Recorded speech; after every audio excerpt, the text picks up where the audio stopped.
all those fighting souls. But yet, across the world I see you standing in my way. I remember the time, the place we used to fight, the sun and moon, and I wonder if ever there was a time that we were friends. Night has fallen, shadows looming, and yes, the time has come for me to seek you out. We are set now for our last reunion. Break the chains, find your way, come find me. Do you remember who you really are? Show me that you are still the only one for me. I'll be waiting for you.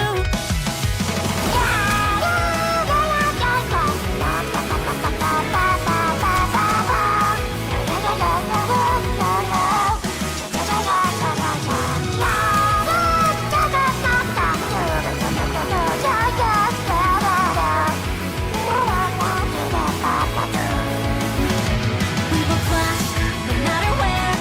We will fight, reaching across time and space. 'Cause you are my destiny to the end.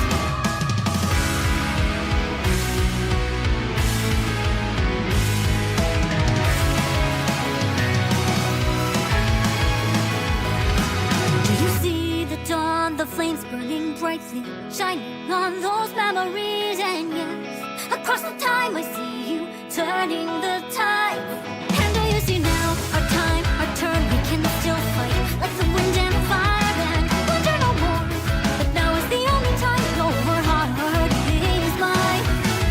Night has fallen, darkness grows, and as we fight for our destiny and faith, new days smiling for the past and future. Break the chains, lead the way, fight with me.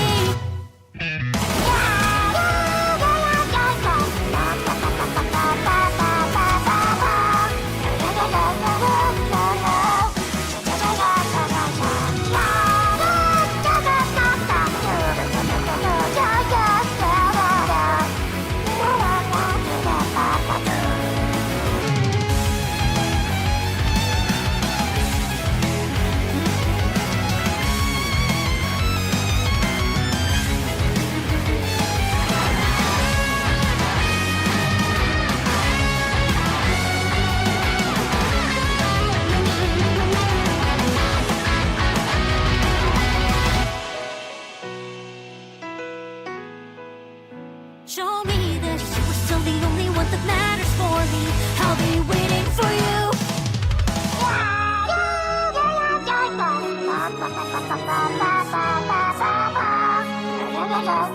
The spark's in you, ready to unleash it all.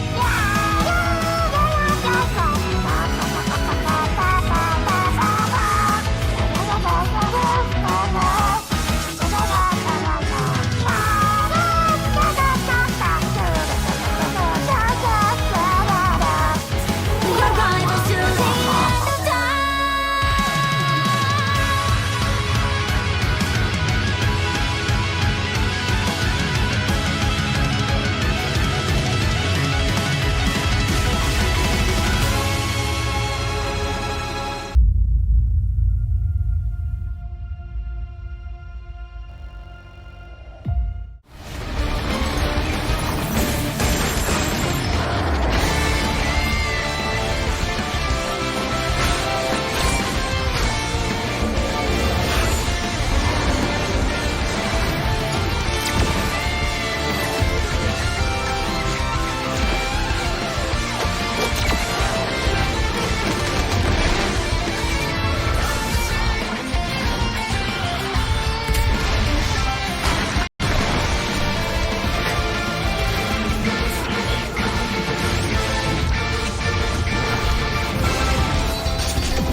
Hello, hello, hello, Marvel Rivals esports fans. My name is Bukai392, and joining me is my favorite co-caster, Nightmare, and we are here to deliver you the first ever broadcasted week of the MRL Season 1 League. It's gonna be a blast. We didn't get to go ahead and stream off the first games of the preseason, but we here are on week 2 of our games. I cannot wait to get it started and see what the players have in store for us today. Yeah, it's gonna be exciting. I have a lot of high hopes, a lot of high expectations for these teams and these players. Now, naturally, I'm a new face. If you don't know me, hello, my name is Bukai392. I do my own stuff, but as for the content of, or like the Marvel Rivals, MNC, and MRL Season League faction, all that stuff, I'm pretty new. So, but hopefully y'all enjoy my face. Y'all like the company, and hopefully we'll have a bunch of fun together today. And I expect we would. We have quite the lineup of matches here. Today, if you want to pull up the schedule for today potentially, so we can get a hold on what is gonna be going down or not. I don't know. It is super important to kind of note, guys, that we do have the beginning of Season 5, but unfortunately Gambit is not allowed and available today, so please note that. It is important for us, the audience, but also the players to know that. There's no reason to go ahead and use any picks or bans, saves. Correct. Unfortunately, that also means we won't be seeing the Mag team up, so that's a bit unfortunate, but it does put him down just a little bit. He's still on top tier with that bubble change and everything, so I mean, Gambit has been terrorizing my ranked lobbyists for long enough, so I am perfectly content. I mean, I was excited to cast Gambit. I will admit, you got me. I was very excited to cast Gambit. Well, I do believe we have the standings here.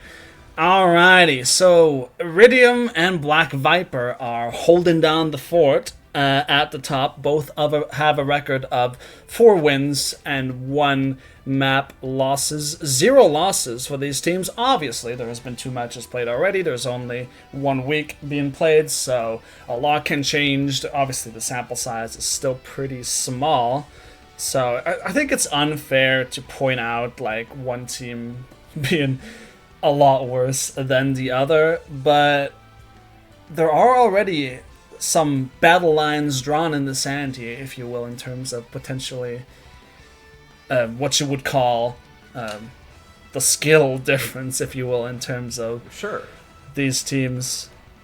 Absolutely. And it seems like this might actually change once we do get that Gambit edition, right? I mean, a lot of these guys are definitely putting some time into the game. I'm sure they've experienced Gambit on the off-end in solo queue or played it on with their comps. So I'm sure we're going to go ahead and see quite a change in these lineups when that edition does come back in. It is interesting to note as well, seeing that there's only been a handful of games, we really don't even know if the meta's been discovered quite yet. There's quite a few characters that have been left in the back burner, so I'm quite curious to see if anyone is going to bring anything new to the kitchen. Yeah, and also we're not calling any teams bad by any means. Obviously, a lot of matchups we haven't seen all the teams go up against each other, at least I don't think so. Obviously, since there's only been 2 matches played for some teams, and all the teams, sorry.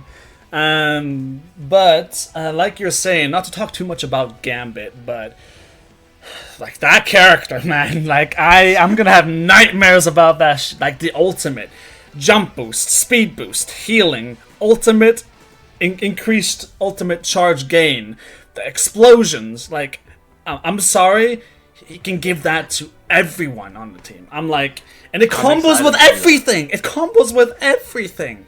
Like Punisher ult, Spidey ult, Groot ult. Like, that character. Like, if we do not see a nerf for that character very soon, I'm gonna be incredibly disappointed. We do have the can see the lineups schedule today there for our first few games to go over. Yeah, so sorry, but we do have the Crystal. I missed the schedule there. I apologize. We have quite a few different strategists that kind of being going around the game. It's curious to see. Loki specialist here, very interesting. Which is pretty nice. Yep. The Mantis is expected, but do we anticipate the Loki Mantis team up potentially with the Groot coming out of Crystal Grove here? I haven't seen too much of Loki. I'm gonna be completely honest with y'all. Loki has not been the most popular, at least in my GM2, GM1 games at the moment. I'm not too sure if that's going to be the main composition we're gonna see, but Crystal Grove, they're gonna be looking to bounce back from a couple of rough games from game week 1. And now, it's interesting to note that we do have Menace coming up here as well, that we do have quite a few changes that have happened along the way, and we do have Lancer in and Maz in as well, so we have 2 different swap-ups today. So that is definitely a change for the rosters. Hopefully both teams are quite ready and available for today's match. So just a quick note, I'm not sure if there's any conflicting information here, but Red Luna in chat has pointed out that the ref is saying that Gambit is allowed. Ooh, I'm not 100%. All right, I'm just as clueless as you guys are. I apologize if we get the wrong information. We were told one thing. I'm all right. I'm in the dark here. All right, I do apologize if we get conflicting information on what is allowed and what isn't. Obviously, we have to try to be as concrete with the rules and the rulings of the matches to keep competitive integrity as intact as possible. Obviously, I mean, if we're talking picks and bans here, if we're using the basic tournament ban pick system, I think Gambit is warranting a ban anyway. So, but that's a whole nother conversation, of course. But I think we are just about to head into game 1. Do we have audio? Hopefully we do, but we're going to be heading into Hell's Haven, Hydra Charteris Base. One of my favorite maps. I am a Jeff player. I call it Jeff's Haven. So I'm curious if we're going to see some Jeff today. I still don't have any audio. Do you have audio, Nightmare? Yes, I am using the stream audio. You can go ahead and look at through Discord as well. No, but I have that on as well, but it's not. I don't hear.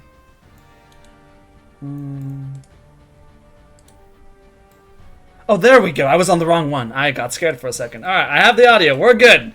Alrighty, first ban. We're looking at a DD or Daredevil ban from Menace. Psylocke, pretty standard from Crystal Grove.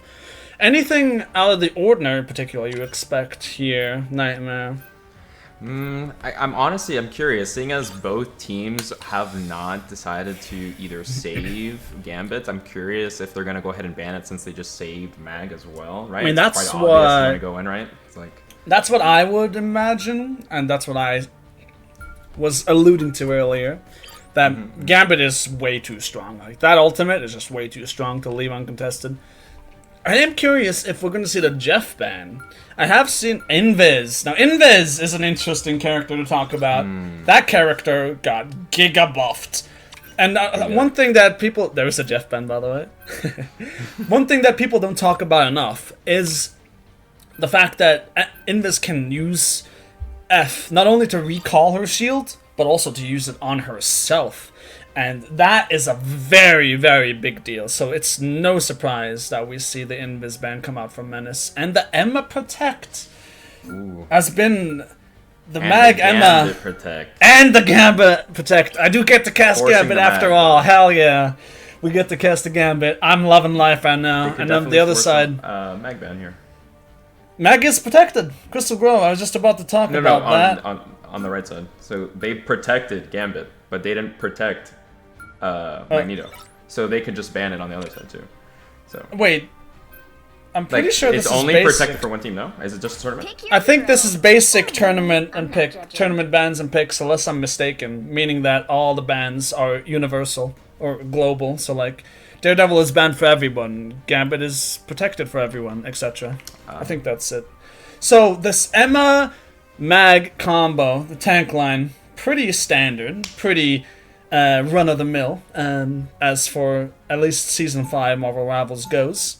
Absolutely. Wouldn't you agree? There is a lot of just raw staying power, especially when you consider the fact that Magneto now has 2 separate bubbles. Similar to how Zarya, if you're familiar with Overwatch, Zarya has 1 personal bubble and 1 bubble to use for teammates. It's actually quite nice. Honestly, the strength that they added to certain characters in the game that are already just super meta is quite confusing for NetEase. But, you know, Mag being Primo tank is still #1. Never going to fall off, it seems. Yeah. We do have other picks that are enabled because of the ability to go ahead and give other people bubbles, right? That's why we see a lot more Star-Lord, a lot more Androids here we go. The first match of week 2, Crystal Grove versus Menace is underway. We're going to see Crystal Grove coming out on this Mag Emma composition, and Menace looking like a potential like sort of poke / death ball-y composition. I'm not entirely sure. We do only see 1 rocket, which is surprising. It's actually interesting to note that they do have both damage boosts available, right? They have Rocket and they have a Gambit here that's going to go ahead and give the one-shot potential to both BTS. Fallen pretty low, does get topped up by his support here, just poking and prodding on the point, looking to find first blood of the series. This Emma does go in. I do not know the names of all the players. I do apologize if I mess that up sometimes. Just brawling on points, in the neutral. Nobody finding a clear enough advantage to... Oh, there is a nice hook onto that Star-Lord. But in the meantime, Plasma Menace finds the first blood pick onto the enemy Mag. That is massive. We do see the CYA coming out from Menace as well. And Phoenix cleaning up Lebrino, showing us that he's got the moves, he's got the mechanics. Okay, it's important to know that we do have big ults coming on in. We have both support ults over on Crystal Grove. This way they can go ahead and walk on. Oh, unfortunately, they did get picked over on the Bucky. Oof. Well, that's unfortunate from the sides of Crystal Grove. They're going to be waiting even longer to get a good fight going here. And Menace, they have time. They used the Rocket Ult early in the last fight, but they have time to build that up again. And the ult economy is looking... albeit it's a minuscule detail, but it's looking better and better for Menace, and the Mag is being caught out. Here comes the Raging Royal Flush coming in from Crystal Grove, but there's a bunch of ultimates going on. The Galactic Legend, the Phoenix finds 2. Lebrano is proven to be... Also, they were able to go ahead and stack up from being able in that corner, and now enabled Menace to go ahead and wipe Crystal Grove, and not able to go ahead and use any ult on the way in. Wow. Still sitting on 4. Crystal Grove, yeah, you have a good point. They only used Rage and Rush Royal Flush, sorry, as well as the Magneto ultimate. Didn't catch that, but they do have that Galactic Legend, which can be a difference maker for sure, as well as that Kraken Impact. These 2 DPS ultimates, and we're seeing the Star... Oh! It's shut down! This Phoenix is proven to be the one to watch in this match. The Cloak and Dagger now pop in that ultimate, but the CYA Beacon, the Meteor M misses. But the Emma falls of Crystal Grove, and Menace are looking to be the better off in this fight. There comes a Kraken Impact, but it finds nothing. I don't know. They're just throwing everything and the kitchen sink at this nightmare, but they just can't find any purchase. Menace is trying to go ahead and hold the point perfectly. They have a TP as well, and it's unfortunate that they just can't go ahead and hold. It seems like they were just Bucky's down. They're just crazy. They're permanently staggered. They're permanently battered and bruised. And Crystal Grove, they can't seem to find their footing. Here comes the Raging Royal Flush coming in, but the Phoenix in the middle does not manage to find anything, but the damage has been done to Crystal Grove. Agamotto comes in, it completely misses Crystal Grove Does get a pick off onto the Rocket and the Star-Lord. Onto the Phoenix as well. Maybe turnable for Crystal Grove potentially, but they're down 4 people. They don't have TP. Only the Menace Mag has it too. And Star-Lord remains, but he falls. The Mag falls, and that's going to be the first round of Hell's Haven. Frozen Airfield goes the way of Menace onto Eldritch Monument now. And I hate to be the bearer of bad news for Crystal Grove here, but their ult economy, although they're looking at Meteor M and Galactic Legend from Star-Lord coming up, as well as the Cloak and Dagger ultimate coming, that's looking rough. I'm sorry I will say Crystal Grove needs a change. I think right now, as you can kind of see, they do have 2 supports, but the problem is they're having a difficult time actually holding the map. There's just too much damage being amplified from Menace at the moment, so they just can't out-heal because of the shields, they need a triple support, they need triple tank, they need to swap it up here. Something else. And keep in mind the bans here. Jeff has been banned, as well as Invis. And I do not know if those are target bans from either teams, but the lack of a support pool, as well as the lack of support heroes in the game, can prove to be a vulnerability that teams can exploit to potentially shift the game in their favor. I am surprised that Crystal Grove are not running the Rocket. Rocket is very strong and very easy to play, sorry to all you Rocket Ego players out there, but I'm sorry, your character's easy. Oh wait, short! Out of nowhere, the Cloak and Dagger of all people finds the Phoenix. The Rocket Rally does come through, though it does get rezzed, and Menace with the Galactic Legend plus the CYA manages to find a bunch, and this Cloak and Dagger with Eternal Bond, it just withers out. It's awkward for Crystal Grove. They just can't seem to find the engages they're looking for. Menace are on top of them even before the fight starts. And it seems like both teams are really, fighting it out in this game. It does seem that Menace is able to pressure on Crystal Grove quite a bit. They need a swap around. I will say that they do have the Star-Lord ult and the Gambit ult coming on up, so they can maybe look for an opening. They do need the damage boost. Alrighty, we're seeing the Phoenix Ultimate come out. The Gambit actually manages to find 2 with the help of the Phoenix. Phoenix finds another, Angela finds another, and Menace are looking like an immovable force versus, sorry to say it, a very breakable object in the hands of Crystal Grove. That's just what I'm seeing. I calls it as I sees it. Crystal Grove. I would like to note that I think Crystal Grove really needs a cap here that can give them another access to both an engage and something else to go ahead and boost up their ults. Something that can give them an avenue to play the game a bit more disrespectfully. They're playing too honest right now. Yeah, they're respecting this Menace comp, and they're taking full advantage. There comes the Raging Roar Plus from Crystal Grove. It's Super Galactic Star Legend, whatever that ultimate's called. Another one to respond from Menace. The Star-Lord of Crystal Grove does manage to find one, but the Gambit of Menace responds, and the Phoenix plus another pick from Lancer. The Star-Lord gets to almost 3. I thought he got 3, but and Menace, they're looking to spawn hold. They have the Meteor M. They have Heaven's Retribution.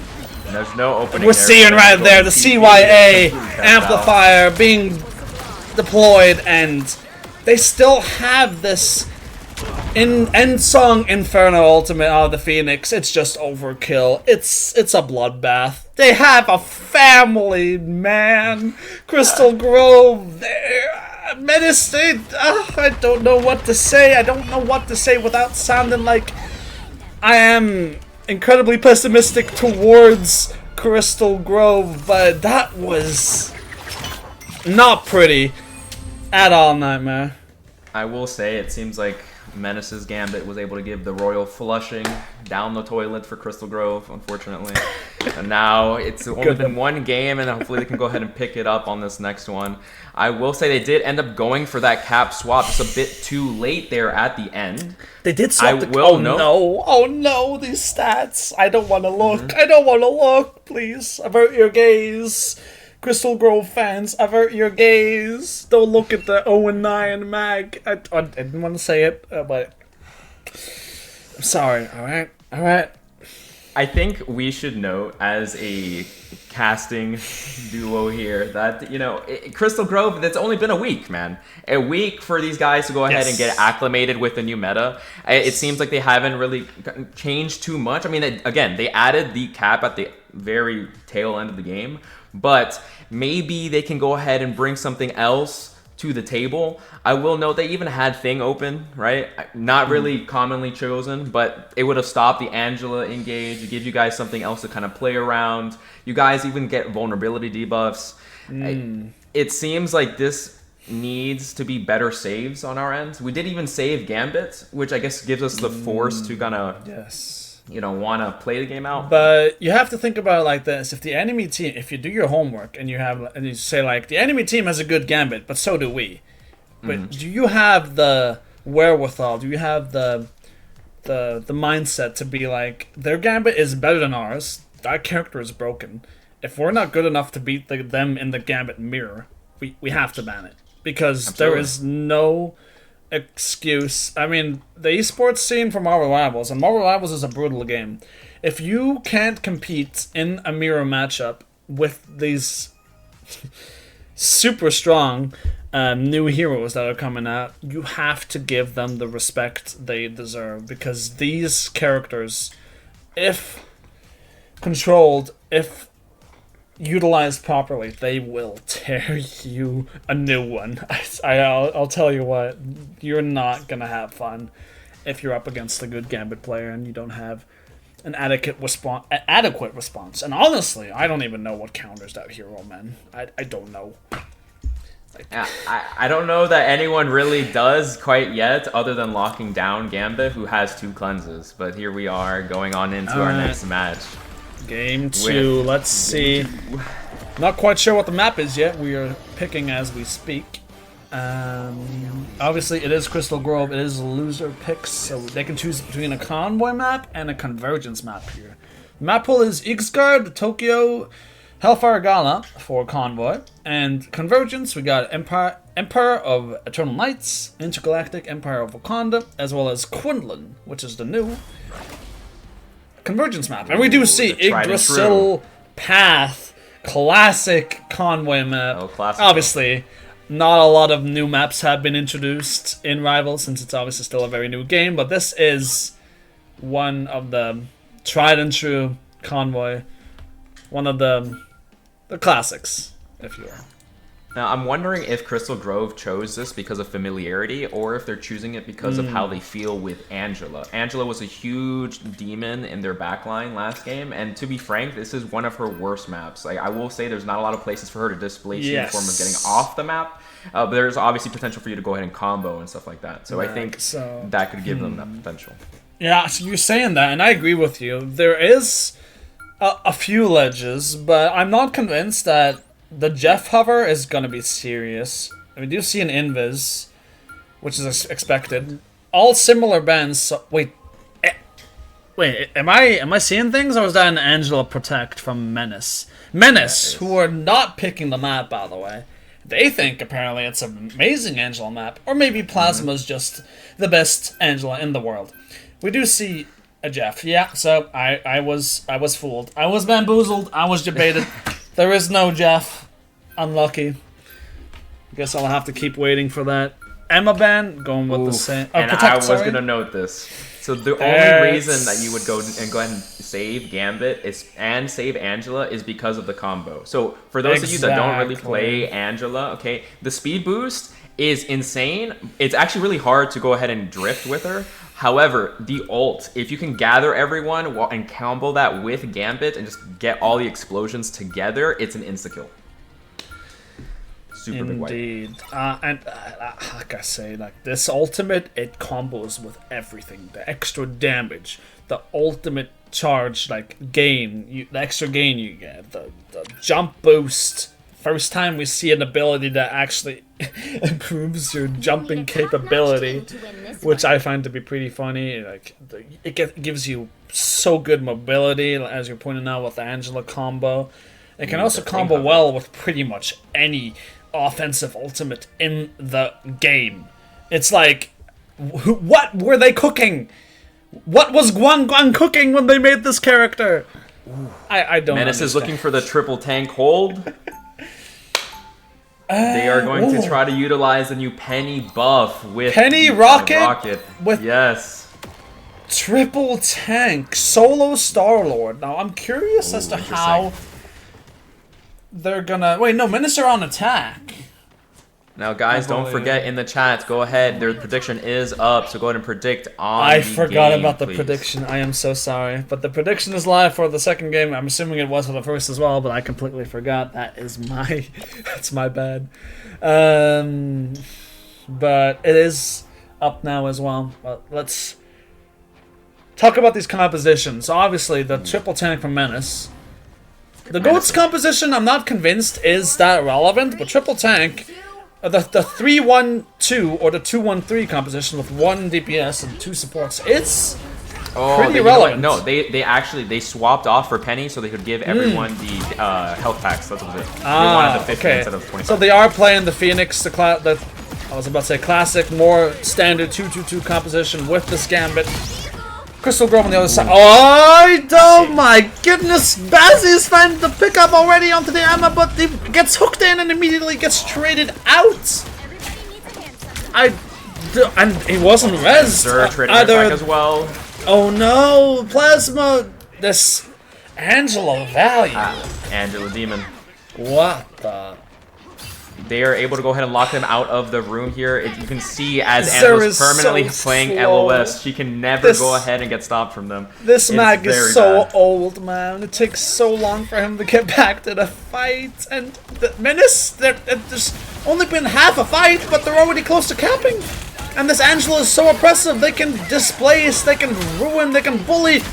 But Cameras does find a pickup on the Bazzi. Falls first again. There is the Rocket Res. Here comes the End Song Inferno from the Phoenix, and Plasma and Phoenix Lebranu clean it up. And that's the first point for Menace in convincing fashion once again. Crystal Grove is trying to go ahead and force chokes when Menace's entire comp is AoE. They are making it impossible for themselves to hold when they're playing not only Rocket but also Gambit. None of their healing is super versus over time. Disgusting. You got the Phoenix poke. You got the damage increase buff, or like the damage mitigation from Gambit. The heal, whatever it's called, the heal anti-heal buff, debuff. Oh, it's just too much, man. It's just there's so many different variables for Menace here to be able to inch their way closer to the third point. There is an intergalactic legend coming out from Crystal Grove, looking to potentially find something. The rocket falls along with the Star-Lord, and it looks like Crystal Grove, they finally find a foothold on Ixgard. Did I spoke too soon? Maybe? There comes the Heaven's Retribution. Bucky falls for Crystal Grove, but there is the Psionic Seduction. The End Song Inferno comes in from the Phoenix. It does manage to find the Star-Lord with a little bit of poke. But there goes the Meteor M from Crystal Grove. Will they find? No, a block! It does manage to still find a pick off, but it gets instantly rezzed. The Gambit comes right back into the fight, and Bazzi has his own Meteor M now, potentially looking to cement their lead even further here. They have 3 minutes 30 on the time bank, and they're still going. They're just beating and already battered, already. They're playing one-on-one and permanently getting picked. They keep staggering. It's like they keep getting staggered. They're already dead, Menace. You don't have to keep going. Another Luna ultimate, though. He built that so quickly. Crystal Grove showing resilience and proving that they are here to fight. That's a very claustrophobic ultimate from the Phoenix and Song Inferno. And the follow-up onto 3 people. It's ridiculous. Menace still has every ult. They only use the Phoenix and the Rocket team up to go ahead and one-shot in that little corner. I'm telling you, it seems like Crystal Grove need to try to find more flanks around the map. I noticed that they have one C&D ult, and they do have a couple on the way as well. They need a change-up. I mean, at this point, like, you're not going to get ultimates any quicker by changing. Maybe change up the composition, but it's... You just have to find a miracle hold, but Menace... I mean, they're halfway to both support ults already. To support the ult economy is just... It's just too much, and they already found a pickup onto the Bucky! Menace... They have the Raging Royal Flush again!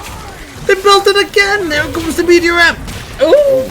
Kind of. Ooh. I'm not going to talk about that, but LeBron finds the Cloak and Dagger in the Eternal Bond ult form. It's a catastrophe, even with Bazzi. Let's call it a tactical miss on the Meteor M. They still find the teamfight win. They still find the value. Zera is close enough to his own Meteor M to maybe have a difference, to be a difference maker in this fight, as well as Cameras with the Kraken Impact coming up. He's dead again! Oh, I'm sorry, Starlet's dead again! Sir, didn't even get to 100 ult charge! Plasma's grabbed on the point. Here comes the Kraken Impact from Crystal Grove, but he gets immediately shut down by Bazzi! LeBron on this off-angle high ground follows up. Lancer gets one, Bazzi gets another. CYA is in full effect, and that is going to be a cap. Potentially. That's going to be a cap. As the end song echoes on into the night, 2 minutes and 39 seconds on a convoy map.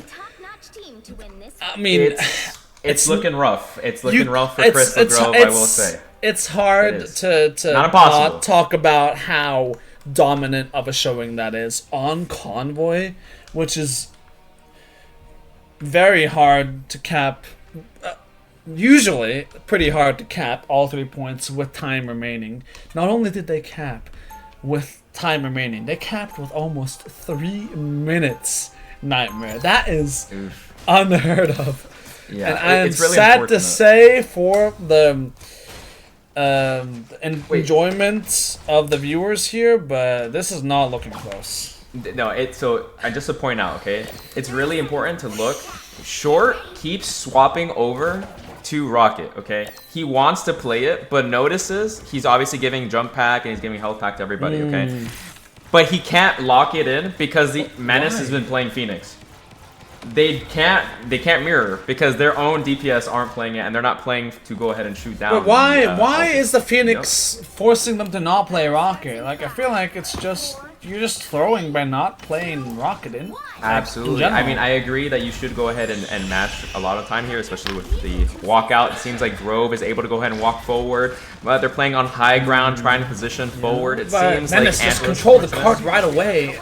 Oof. It does get moving now, but it's not necessarily a spawn hold for Menace, but it could very well turn into one as Lebranu is proving again and again and again that he is the server admin. There's a Bucky being pulled in, gets saved. He is somewhat safe.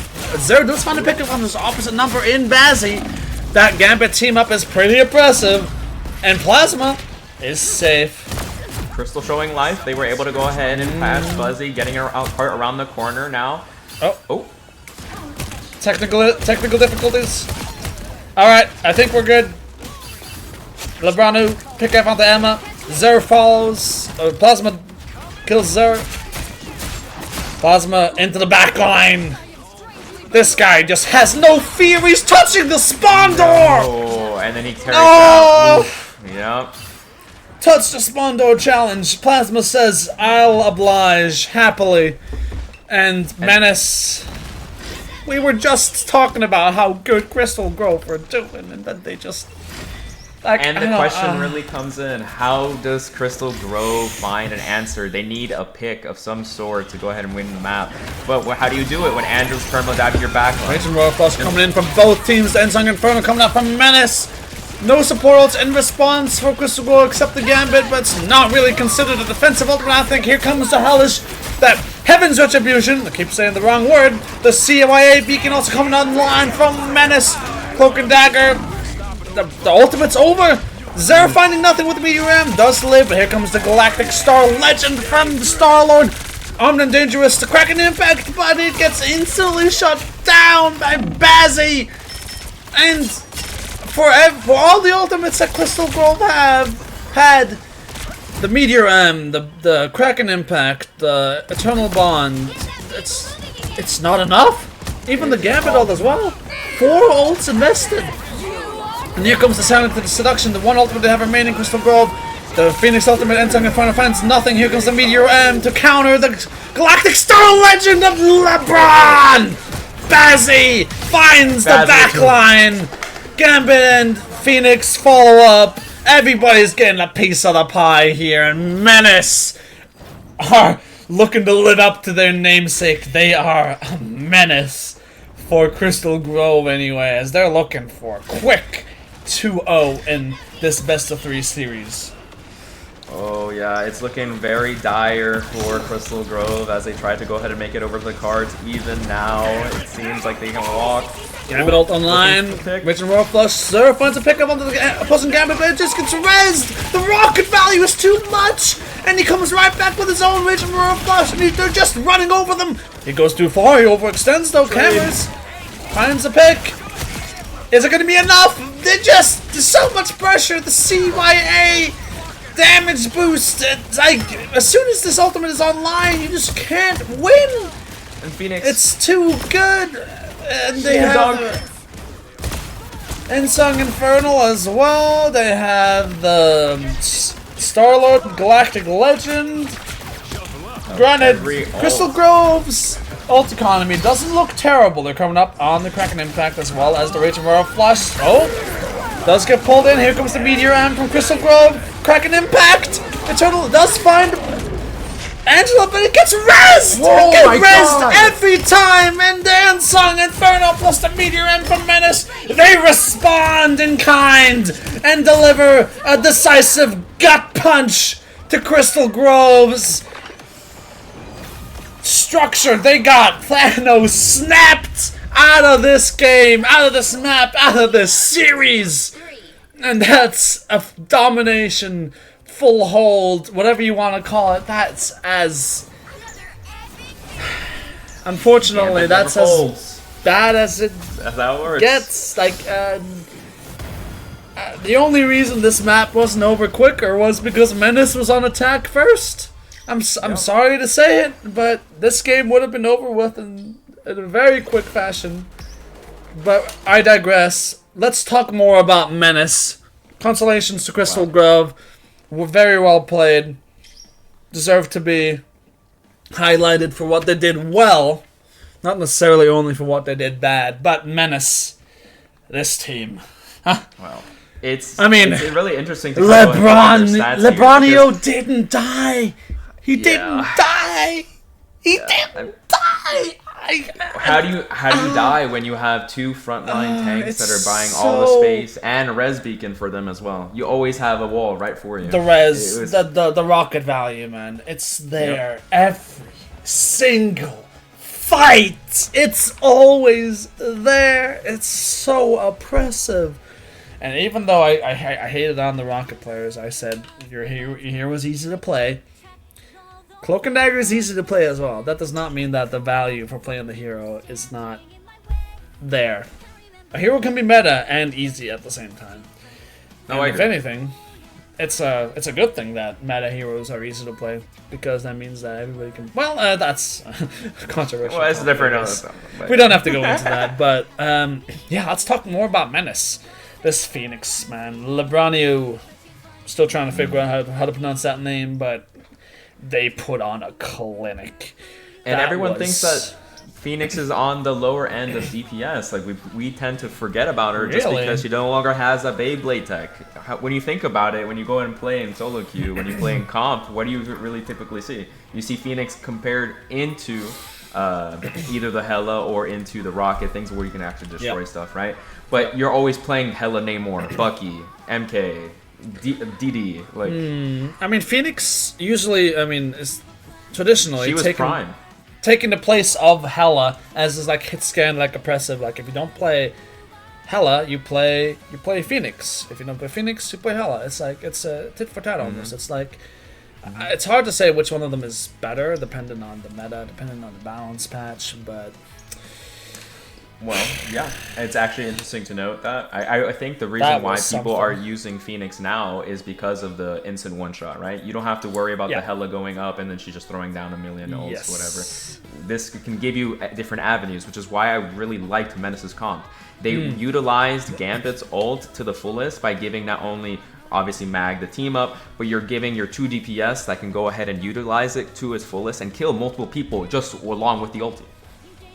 And we saw some very interesting and creative utilization of that Ensong Inferno, especially ulting in that small corridor at the end of second point on Yggdrasil path.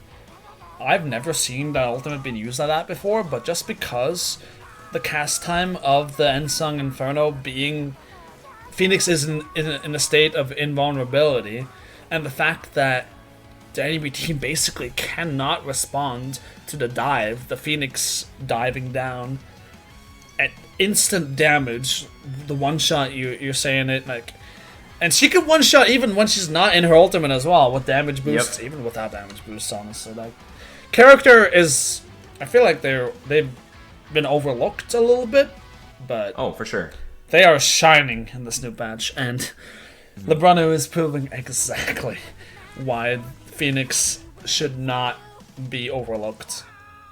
And we do have our other game lining on up soon here. We have Arrows, Iridium, and Apollo.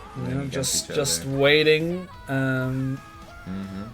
Iridium, now, ooh. I could be biased, but I'm going to try my best not to be, but Eros is my org. This is where I come from. Obviously, I'm not a caster for MNC and MRL. I am quote-unquote subbing in. I mean, I'd love to be a permanent addition if you guys like me, if you guys want me here. I mean, I'm just saying. But Eros, Iridium is a team that I have high hopes for. I've seen this team scrim. I've seen this team. I've seen what they can do.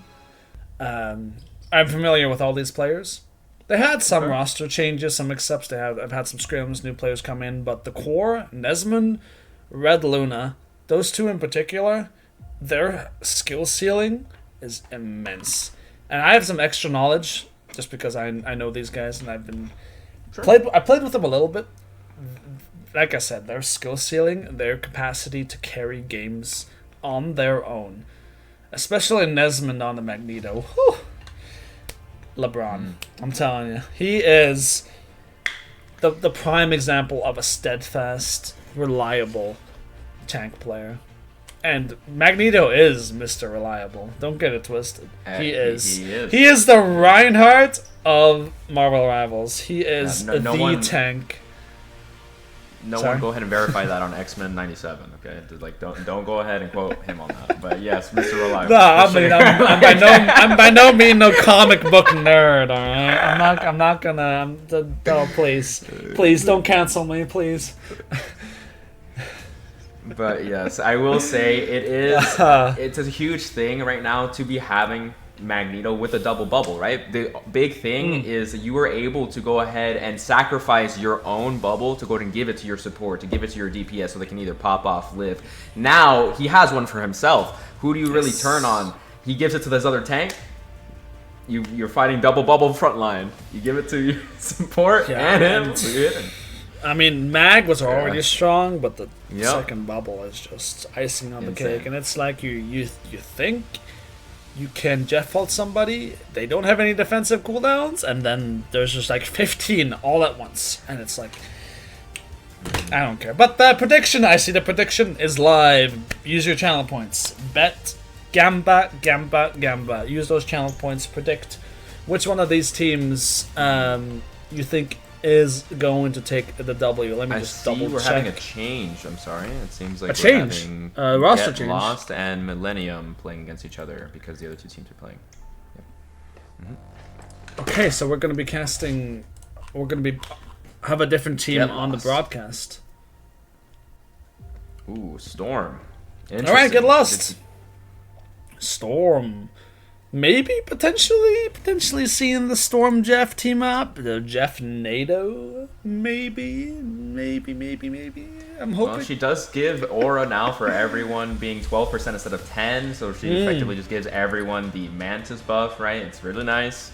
That you is could possibly run it and push in forward, right? Very common Storm Punisher team up. Punisher being very strong right now with Gambit as well, so I wonder if they're going to go ahead and try to do that. Plus, you can go ahead and bubble him as he's jumping now because you have so much mobility with Punisher and his ult.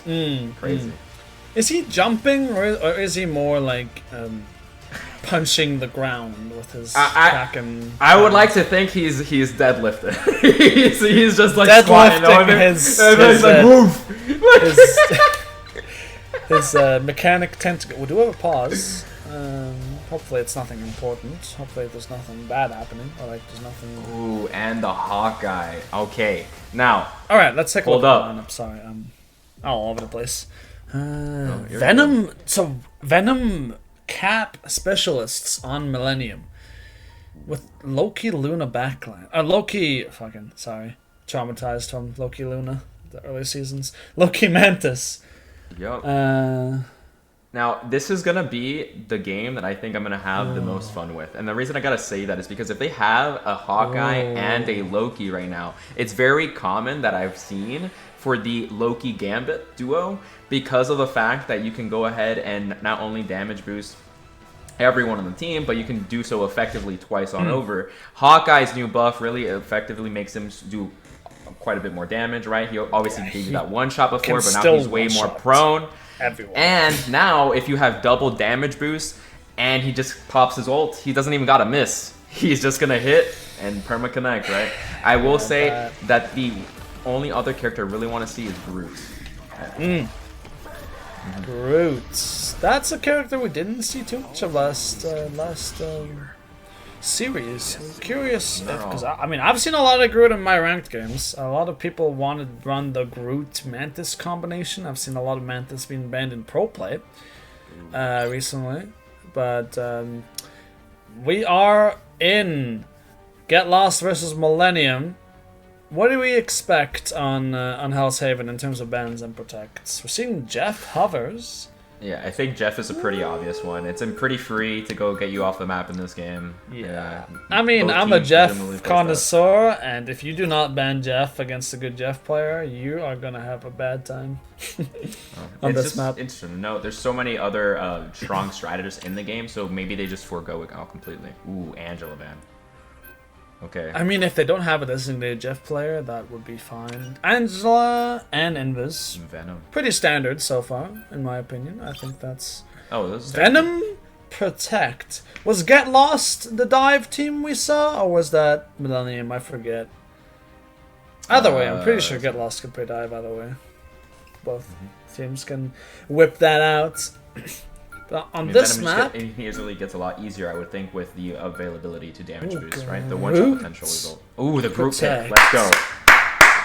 Groot Protect. What do they play with this?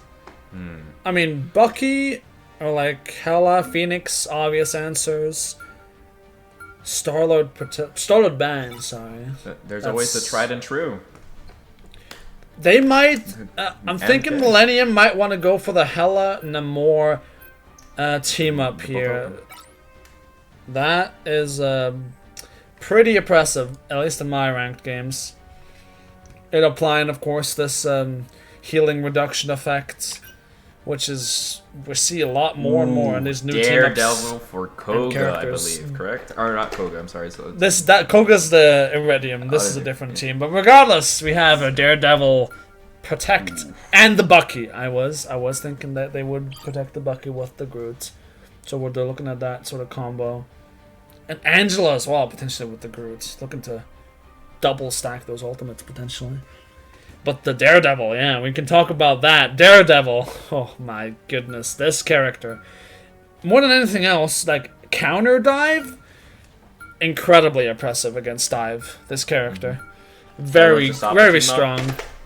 Oh, there's the Hela. And bands, and Rocket. That's pretty standard. But yeah, this Daredevil character, insane. I mean, I don't know what they're cooking over at Nettie's. Guang Guang, he's cooking in the kitchen, these new characters, but Daredevil, the counter dive potential and the burst and damage you can do is insane. Wait, is that a Jeff Lord I see? We're going to see potentially a triple support setup. Most likely going to be the Loki, Mantis, Groot team up, which you don't get to see too often. I haven't seen a lot of Loki, which we did point out earlier. I think maybe the popularity of that character has gone up because of the fact that Gambit exists. I think this is crazy. They have so much healing on Get Lost's side. There should not be a reason that Daredevil ever falls. Yeah, I bet you can copy the Strangling Prison, the Groot ultimate. You can copy what I think we're gonna see. The Raging Royal Flush from Gambit. You can. There's primarily those two ultimates. Really strong. They have copy. 3 ways to damage boost everyone on their team, right? Including the field because of Loki's team up with Mantis. I don't know. I think this composition could be good. On the other side, Millennium. Both teams are playing Venom Groot, by the way. Pretty similar. We do see a Luna coming out from Millennium. And the Moon Knight. Moon Knight! Alright, that's the other one I wanted to mention. The Groot Moon Knight ult combination. The amount of damage that this character can pump out. They increase his damage even more this season. Why would you do that, NetEase? Why? Please, tell me why. Tell me why! Anyway, we're gonna see the teams posturing, prodding, poking in the neutral. The objective is unlocked. Millennium is gonna be looking to drop down at this point, potentially get first capture. Although this Venom is falling dangerous as well, forced to use that shield. TK on the other side. Venom does fall. Millennium gets first blood. Then this Moon Knight pumping up the damage like we're saying. Very oppressive onto these tanks. The Groot does fall from Get Lost, and that is first capture for Millennium. It makes it so much so difficult for both teams to actually get healing across. So because they have 3 different healers on Get Lost, plus the unique abilities of them, they're actually able to play a bit more displaced than Millennium can. Get Lost is playing super close to the chest, and the fact that they're able to use 2 Groots in this game, right, because they have it on either side, it makes it hard for the healers to connect. And also, it's worth pointing out that Get Lost supports are building ultimates very quickly, despite them playing triple support. So this Moon Knight might be backfiring a little bit for Millennium because these support ultimates are charging so quickly, but we shall just have to wait and see. TK is down for the count. The Groot maybe soon to follow. The Iron Wall does go up to protect himself from any further scrutiny from Millennium. Here comes the Raging Royal Flush from Groot Plus. The Groot ultimate, the Strangling Prison. But the Hand of Khonshu strikes true. But Millennium, wait a minute. I spoke too soon. Get Lost. The Daredevil is finding perches into the backline of Millennium. The Luna ultimate, the Fate of Both Worlds does come through, as well as the Kraken Impact onto the enemy backline of Get Lost. Here comes the Mantis ultimate, as well as the Raging Royal Flush from Millennium. There's so much going on. The Daredevil, let the devil out. It's coming out. He finds 1. There's so much going on, but Get Lost. 3. And this Daredevil is looking like they're gonna be victorious. And Matt Murdock is here to go ahead and give them the boot. Justice has been served. Yep. Holy. And that's going to be a point flip for Get Lost. Oh, man. How they did cap this, but Millennium has 87%. They only got to win that one was fight. A long fight. I think that was like almost 7 or 8 ultimates happening at the same time there. So I do apologize if I managed to miss some of them. There's quite a lot going on there. They're trying to take the Lebanon corner. Posturing in this bunker. Ooh, he has ult soon. Groot ultimate is coming up, but Get Lost. Malk does have it already. Will they go early? They do under the backline. It's 3 and captured on that one, and TK does not hesitate. The Loki follows. Malk gets one for himself, and Millennium don't even get a chance to use this Moon Knight Groot combo. They will have it for the next fight, though. They do have the luxury of waiting a little bit more, because they got this extra capture percentage. Ooh, Millennium. And they're actually gonna Moon Knight does get the entry pick onto this DD. That is awkward for Get Lost. They have to back up early. They're gonna take a lot of poke And Millennium can use this time to set up properly for this Strangling Prism Hand of Khonshu ultimate combination that can be so damn impressive, Nightmare. It seems Alright, like there's the back line. Feast of the Abyss. Does not find anything. There comes the Loki copy onto the Mantis ultimate. The Soul Resurgence from Loki. Obviously, Get Lost still have their original Mantis ultimate. Mulk weak. Here comes the Kraken Impact from Millennium. They found one into the Groot. There's a Hand of Khonshu. They do not use the Groot ultimate in tandem with that one. Millennium still don't have the point. They will almost get it now. There it is. There's... Again! He does it again. He does still have that reset, as you say. Reset. And 95%! Loki. He's trying to get lost. Point and reset it. There's the portal from Get Lost. Malk coming through with the strange swap. It's awkward though. This Kraken Impact is still providing a lot of pressure for Millennium. Here comes the Fate of Both Worlds as well as the Feast of the Abyss. Millennium. Oh! He still has the resets! Oh, it's still the same ult! There's so many ultimates. I recommend the Feast of the Abyss as well as the Daredevil. He's knocked the devil out! And Millennium have the portal, but I don't think they're going to be able to get back into this one. Nightmare, Get Lost!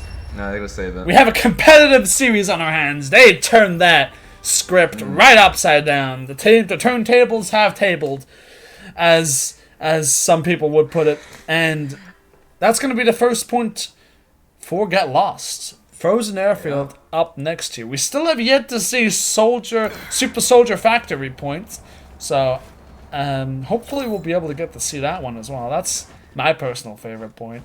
But wow, I need a breather after that one. Alt economies, it seems like looking pretty equal. Nobody particular close to the ultimate. Oh, that's interesting. Millennium taking a page out of Get Lost's book here. Going to be playing Mantis, Loki, Groot as well. And it's not season 3 or whenever the Adam Mantis Star-Lord team up was a thing. You can't obviously self-res with Mantis and Star-Lord anymore. The Adam team up is not a thing. Maybe they just like playing the Atom. Maybe this is just a new look. They're still playing the Moon Knight, and they're playing Strange off the bat here. And we're seeing the same composition come out from Get Lost.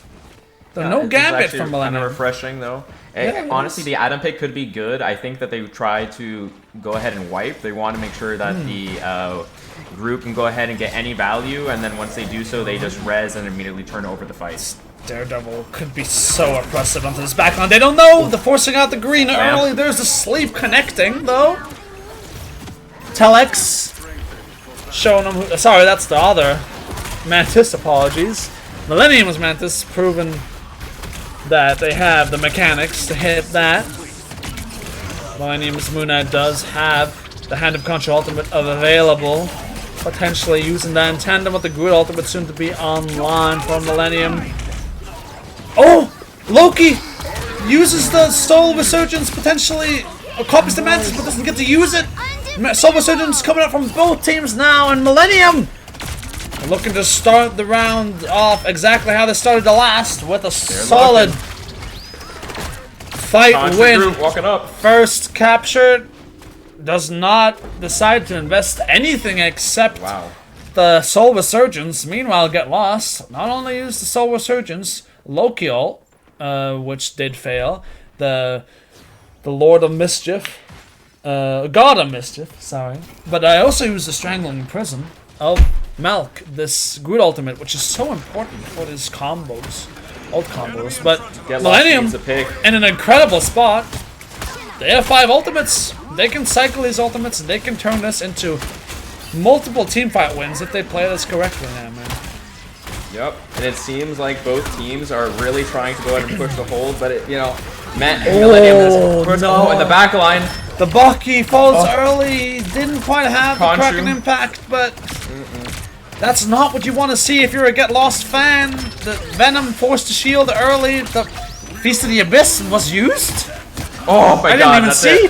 There's the Hand of Khonshu Groot combo. It does only find one, but it is enough to get the job done. And Millennium, like I was saying, these if they can cycle these ultimates properly, TK falls.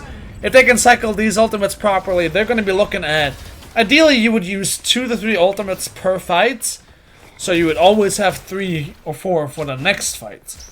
Yeah, and that's the basics of ult coming right? up as well. They do exactly. have the they have so many tools, but get lost. They have almost 5 ultimates available as well, and the Eye of Agamotto though from Millennium, it connects up to 2, but does not find the purchase they would like. The Raging Royal Flush is in effect.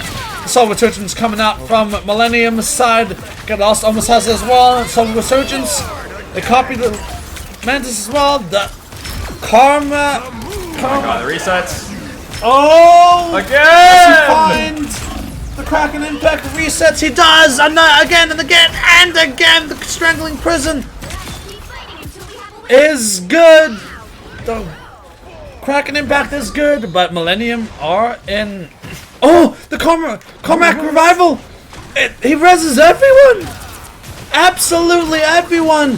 And that's all that!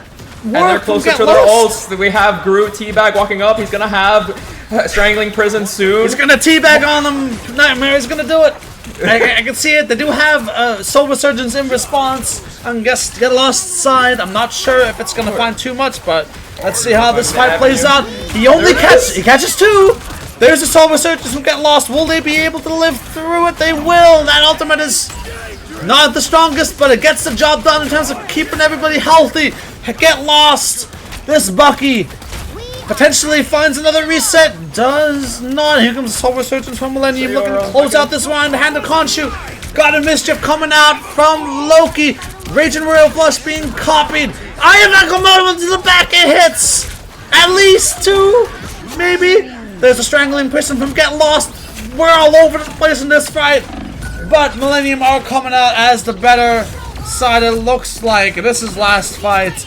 Get Lost, maybe looking at a TP angle here. They do have time. There's a TP and Get Lost. They have 2 support ultimates ready to go. They have the Feast of the Abyss. Potentially looking to find an opening pick here. There's a Raging Royal Flush coming in from Gambit. We did not hear the voice line, but it's there. There's the Strangling Prison though from Millennium. They do have the Karmic Revival as well in case they need it. But the Mantis does fall early! And the Soul Resurgence, but the response, the Karmic Revival does manage to res everybody that has fallen on Millennium so far. The flip does come over to Get Lost. There's so many ultimates. They come online so quickly. Another Kraken Impact. He's just farming Monkey Collector. He has, like, I don't know, it feels like every fight he has his ultimate available. Millennium, though, finds the Loki pick. What was that? He baited the Khonshu! Tried to solo ult the Bucky. He was too impressive. He still finds the strange hook. Maybe not finding anything. There comes the Eye of Agamotto onto 2 in the back of Get Lost. And it looks like the Adam and the Groot are able to clean up.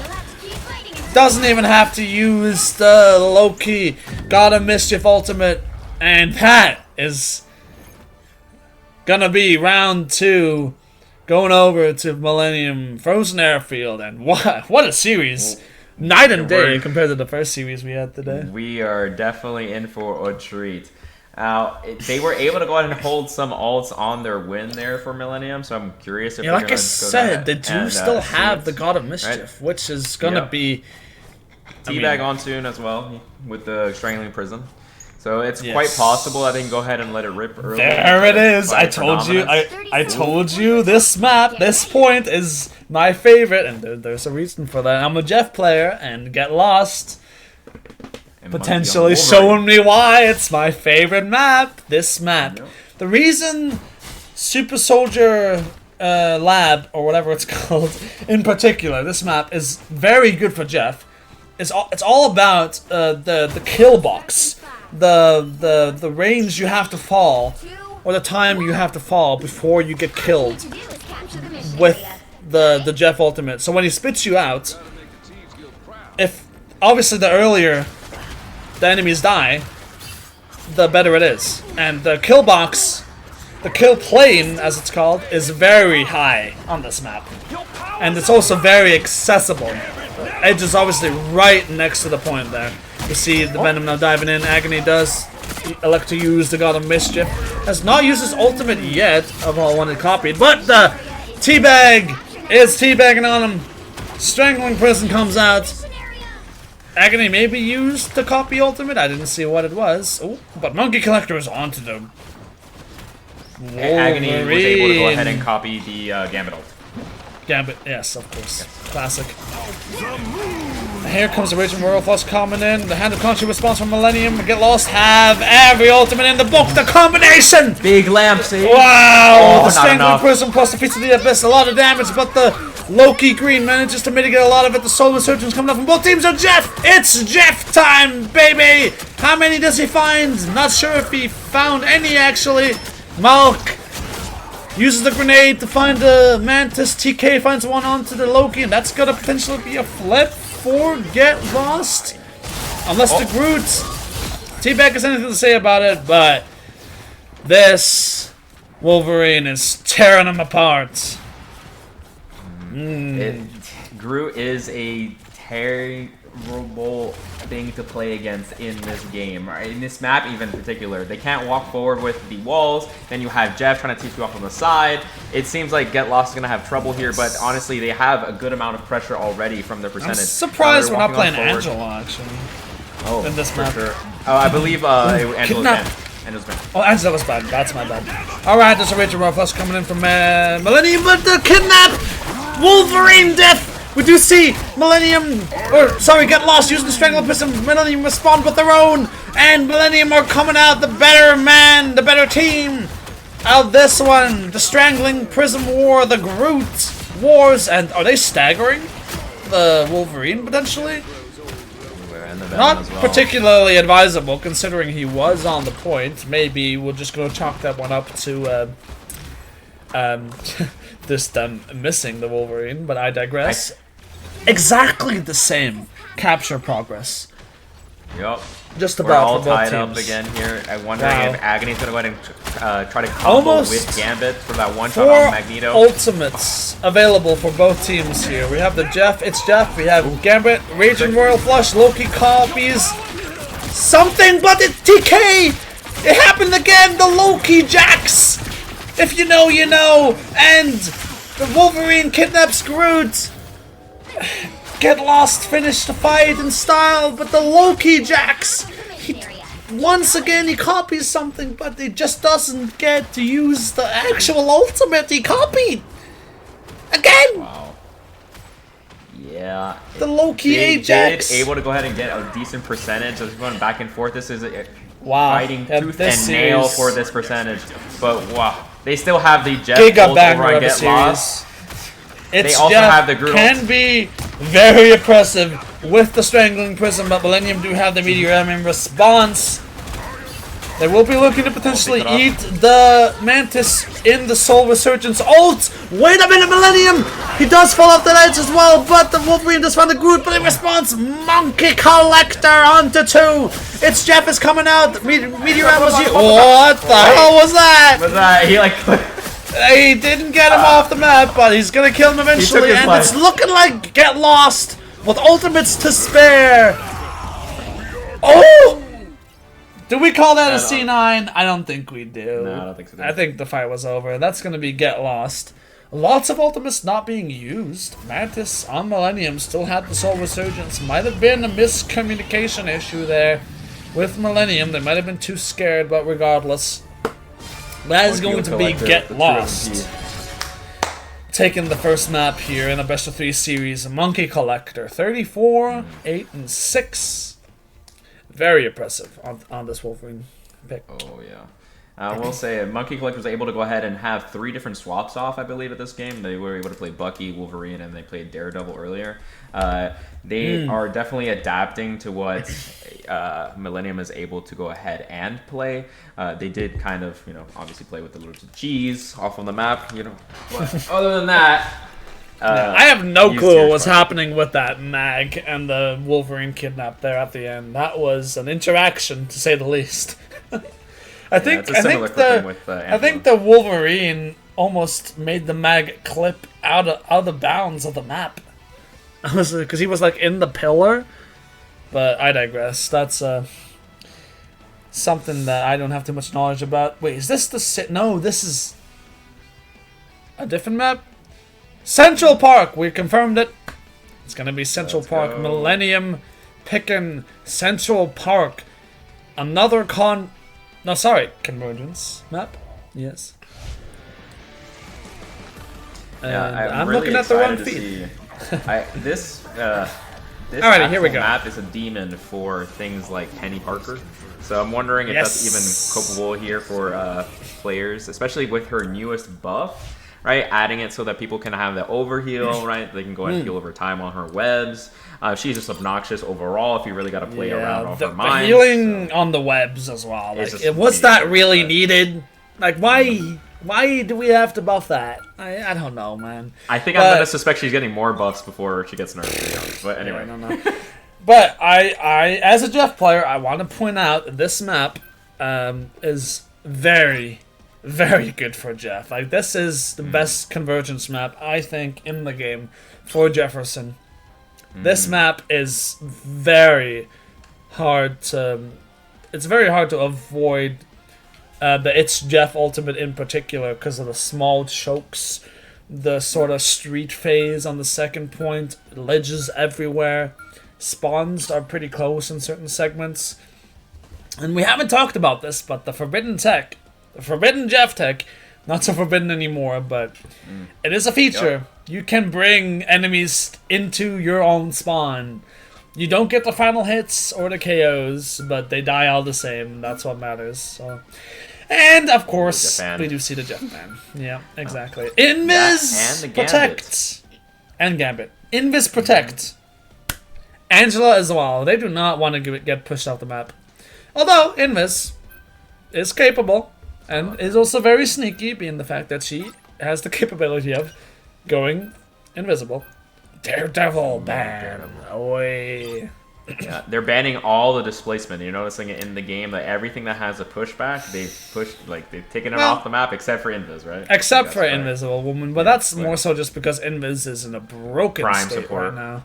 Yep. Invis is almost taking the role of Luna as like the best support in the game, other than Gambit. In terms of like defensive ultimates, or like standard ring ultimate, the you do not die ring ultimate style character, Invis is taking the place of Luna in that regard. I think that's safe to say. Groot. Wow. Groot again, that, tried and true. And combo. Venom not banned last game, but certainly a common one. Common ban, we see. And the last ban, Moon Knight. They do not want to deal with the Moon Knight again. That's fair. And they saw the group ban and they're like, nah, I'm good. We do not want that smoke. We don't want that smoke. We are not ready to be traumatized again.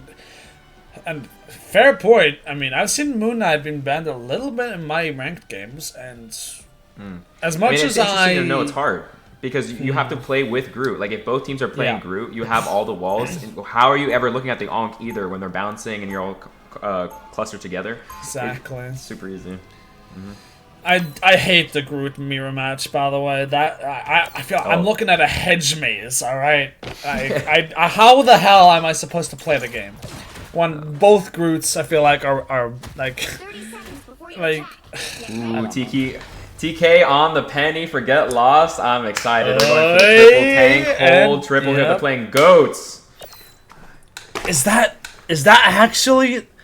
Yeah. They're doing it. They're doing it. They're playing goats, ladies and gentlemen. I'm not sure if this is the first time y'all have seen this in Marvel Rivals Esports, but it's the first time I have. We have Strange, Invis, Adam, Groot, Rocket, and Magneto, full goats. Surprisingly enough, I'm pretty sure Jeff would be a part of this composition just because of the cleave healing he can apply. But other than that, Invis, Adam... Oh my goodness! I'm yapping about the composition, but Malk has found a pickup under the Strange already! Weave was taken, incredible name, does respond, and the Strange was rezzed, so Get Lost do have a man advantage. Or, they're a man down at the moment, Millennium have a man advantage.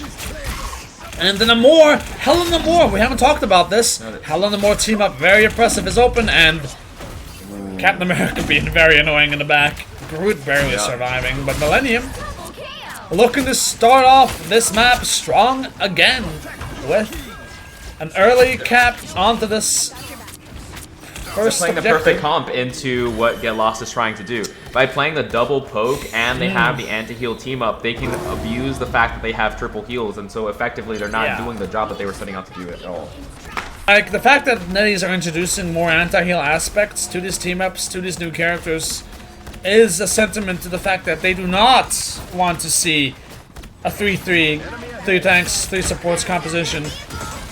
Because, frankly, I'm traumatized from Overwatch, alright? Here comes Agamotto in the backline. He finds one, he finds two onto the backline. And I am, unfortunately, I mean, they won this fight, but I'm not convinced that the triple tank, triple support composition is that good. Like, they have ultimates to win fights, but how are you gonna win in the neutral? They like, do have the ultimates here. I'm not sure that they are playing the right heroes for what the enemy is playing. What do you combo? Banned the Hela here. What do you combo with the Groot, Mac? What do you combo with the Groot? Like, they have 2 shields. They have an Invis shield as well. Like, there's no. Oh, the whale! The horn calls and the whale answers. Why? And he finds the Invis through the invisible boundary. Wow. There's no way. This guy's just cracked on every hero he plays. Weeb was taken. What a gamer.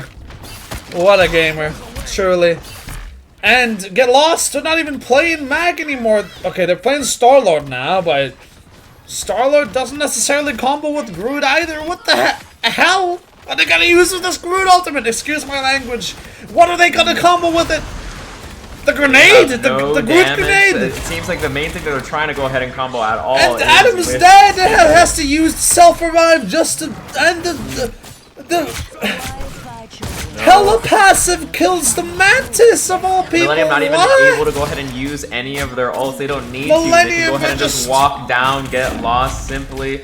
They're just snowballing the momentum. The Karmic Revival from Get Lost, though, potentially looking to stall and stop the momentum. Oh, the push! Big push. Onto the Agamotto does not find the value that it wanted to. The Invis. How is the Invis alive? Oh my. Oh, it doesn't. He can't see inside. That's good placement of the invisible boundary from Get Lost, and it looks like they're gonna be able to hold the Hela in that ultimate state. Did not see the people inside the invisible boundary, and was thus not able to cancel the invisible boundary ultimate. They need to go ahead and reset there. It seems like Get Lost is actually being able to go and build up their ult. They do have the damage boost they can go ahead and give Monkey Collector, who's building his ult right now. I am legendary soon to come, but they have both support ults on Millennium. Are they too slow? Millennium do have the ultimate advantage right now, and if I were them, I would be looking to press the advantage. Wait a minute, though. Monkey Collector, tried and true on the Star-Lord.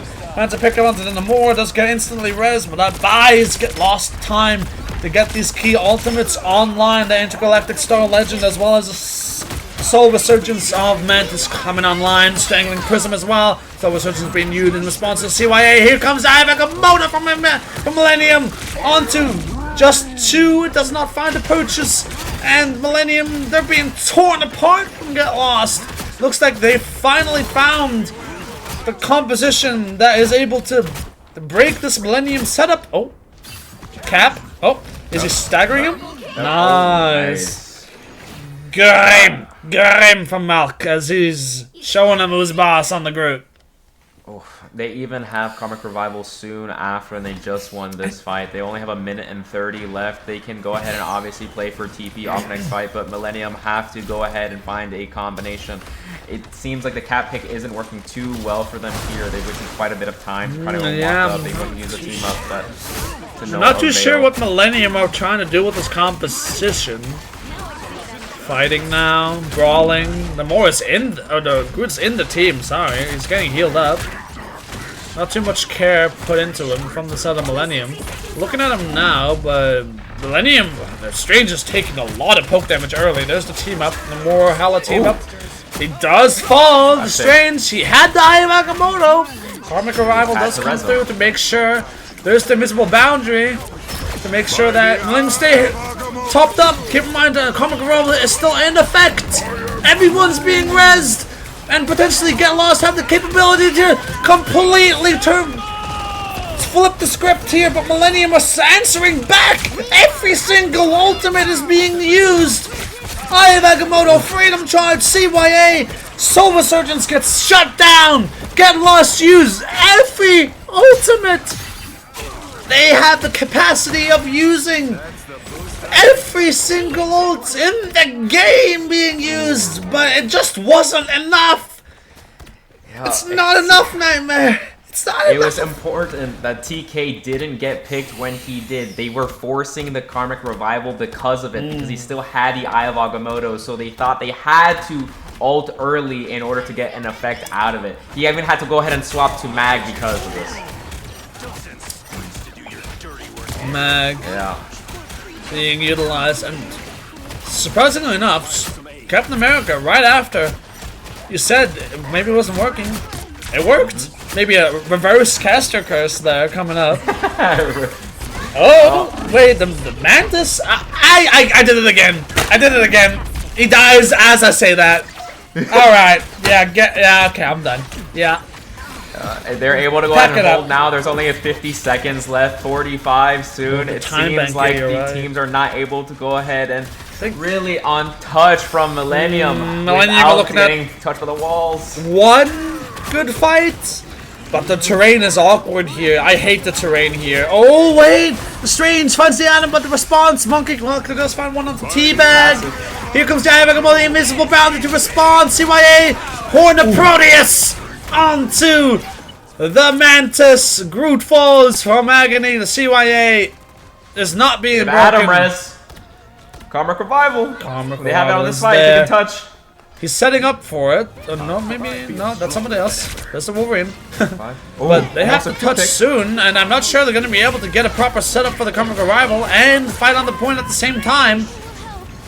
Soul Resurgence is coming out, Invisible Boundary, as well as the God of the Dead. Goddess of the Death. Whatever. There is the last stand from Wolverine. TK finding a few, and it looks like Get Lost. They don't even need the Meteor M, Karmic Revival. Who even needs ultimates? Who even needs to use them? They hold! And now Get Lost have their win condition on this next attack. 111.73 meters is where that blue line of victory lies for Get Lost.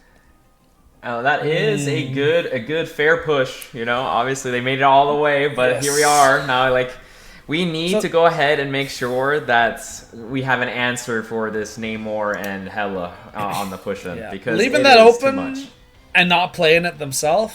Yeah, I don't know if Get Lost, if they calculated that in their calculations. But they managed to hold, and now keep in mind, like, this is what you expect on Convoy/Convergence. Like, that other series where you full cap with a bunch of time, that's an anomaly. Normally, if you cap these maps, it's going to be in overtime with no time remaining. Or you fall barely short just because the spawn doors for the defenders at the third point are just that close. So this is interesting theory crafting from TK. He's decided to go the Thing here, though typically I am don't get you baited. Don't get me wrong. Don't get you baited. They are an attacker spawn. He could swap. He could swap, right? Don't get you baited. But if he goes out on this, my theory is for the throw. They might just use it for the Wolverine. He's trying to go ahead and cheese somebody with the Wolverine, hoping to work this out. I believe this Wolverine is gonna have to pick up the rocket boots, but he completely whiffs. He does survive, but he has to use his passive to do so. TK is on the mag now. He does look like. Dang. Monkey Collector is gonna swap the Wolverine? Yeah, he is gonna be playing the DD. Okay. I overreacted maybe a little bit there. That's just a cheeky little opening strat just to potentially get a pick. I respect the effort. I do. Oh yeah. But Millennium here looking to keep their series hopes alive. But they hope they could potentially go 1-1 in this best of 3 series, poking and prodding. Strangling Prism being built extremely quickly by Lemon here. Yeah. Monkey Collector on the flank. He sees everybody. DD. He's a good counter dive character, but you better believe he's also viable as a dive character himself. Mobility being used just to reposition with his team here. CYA being used from Get Lost to apply a lot of pressure. Strangling Prism is available from Millennium, as well as the Namor Ultimate, the Proteus, the Hornet Proteus, but Get Lost, they pull the trigger first. Get Lost, they're just faster. And the fight's over before it's even begun for Millennium. The support ultimates, they come online now, but it's too late. And the TP, it's awkward for Millennium. And Luna dies for it as well. And Luna staggers! It's a catastrophe for Millennium, and Get Lost are going to be able to snowball and stagger everyone. Groot falls. They do not swap spawns. The Groot walls! Oh, no! Stop the Namor from underneath the bridge. He caught them. He caught them through the wall. I don't know if you saw that. Invis getting a lot. Oh, and Luna the end song Inferno utilized to kill the Luna again. They still have ult. This is pure tempo. Millennium is they're just getting like 3/4, 75+% of the second point for free. There hasn't been a proper fight. Sure, Millennium almost have every single ultimate, but so do Get Lost. The Strangling Prism from Millennium does come out, but the Invisible Boundary. Oh, Millennium does finally find their steadfast defense. The Hornet Proteus finds value. Weeb was taken, finds a triple as Giganto proves that he is the biggest mammal in the sea. Millennium was able to go ahead and stabilize. We do have 2 ults on their side, along with the Goddess of Death coming on up soon. It does seem like Get Lost. We'll just have to go ahead and reset for this fight. Of constantly Daredevil looking for the backline. We do have the Devil out soon. So Devil is brewing. Oh, but Berlin with the pickoff onto Weeb was taken, and there's no res for Millennium this time. No rocket. Meteor M from TK in response to this Invisible Boundary does not find anything. The Psionics reduction now coming up. Emma finds 1, finds 2. Oi, oi, oi, that is a massive ultimate from the White Queen herself. Does fall in the process, but Berlin picks off where they left off. However, Millennium, they're holding. They are holding strong. Teabag with a crucial still 3 minutes on the clock. They need to go ahead and just make sure that they utilize on the clock. I'm sorry, as they try to go ahead and team up their ults. What Phoenix looking to get picked slightly as she keeps peeking. I mean, Millennium, the ult economy, it's not looking too hot. It's a recession in the ult economy of Millennium. It's not looking too hot, and Get Lost. They had the end song Inferno being utilized. They had the CYA Strangling Prism, as well as the Devil being let out. They're using everything. The Devil has come to stay in Millennium's backline. He finds 4, and that's gonna be Get Lost, potentially capping with close to 2 minutes in the time bank. They're gonna be able to cap second unless the Luna has anything to say about it. I'm sorry. But this Luna is not Poor Agony. It's been told in the comms to keep going over. If you'll notice, Lemon kind of swapped over to Shrink to go ahead and try to TP, but they wanted the touch. Okay, Millennium, if they can stop this card early here, they can potentially bleed a lot of this time before the final bend, the final stretch on this 3rd point. Berlin poking. Looking to use the mobility to potentially get some extra damage in to build this ultimate very quickly. Here comes the whale! Get Lost, though. Invisible, of all people, finds a pickoff onto the Namor. Oh, excuse me. T-Bag does respond onto Malik. He does get rezzed by the rocket, but Lemon does find the darkness. He lets it out. And the Fate of Both Worlds from Millennium being used as well. Lemon finds another on to the Daredevil. The monkey collector is not collecting a lot of monkeys today, unfortunately. At least not in this fight. But now, Get Lost.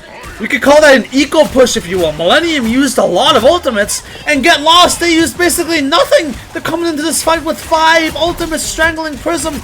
The Devil coming out soon, the Meteor and the CYA and the Ensong Inferno, all available in this toolbox of ultimates for Get Lost. Monkey Collector on the flank.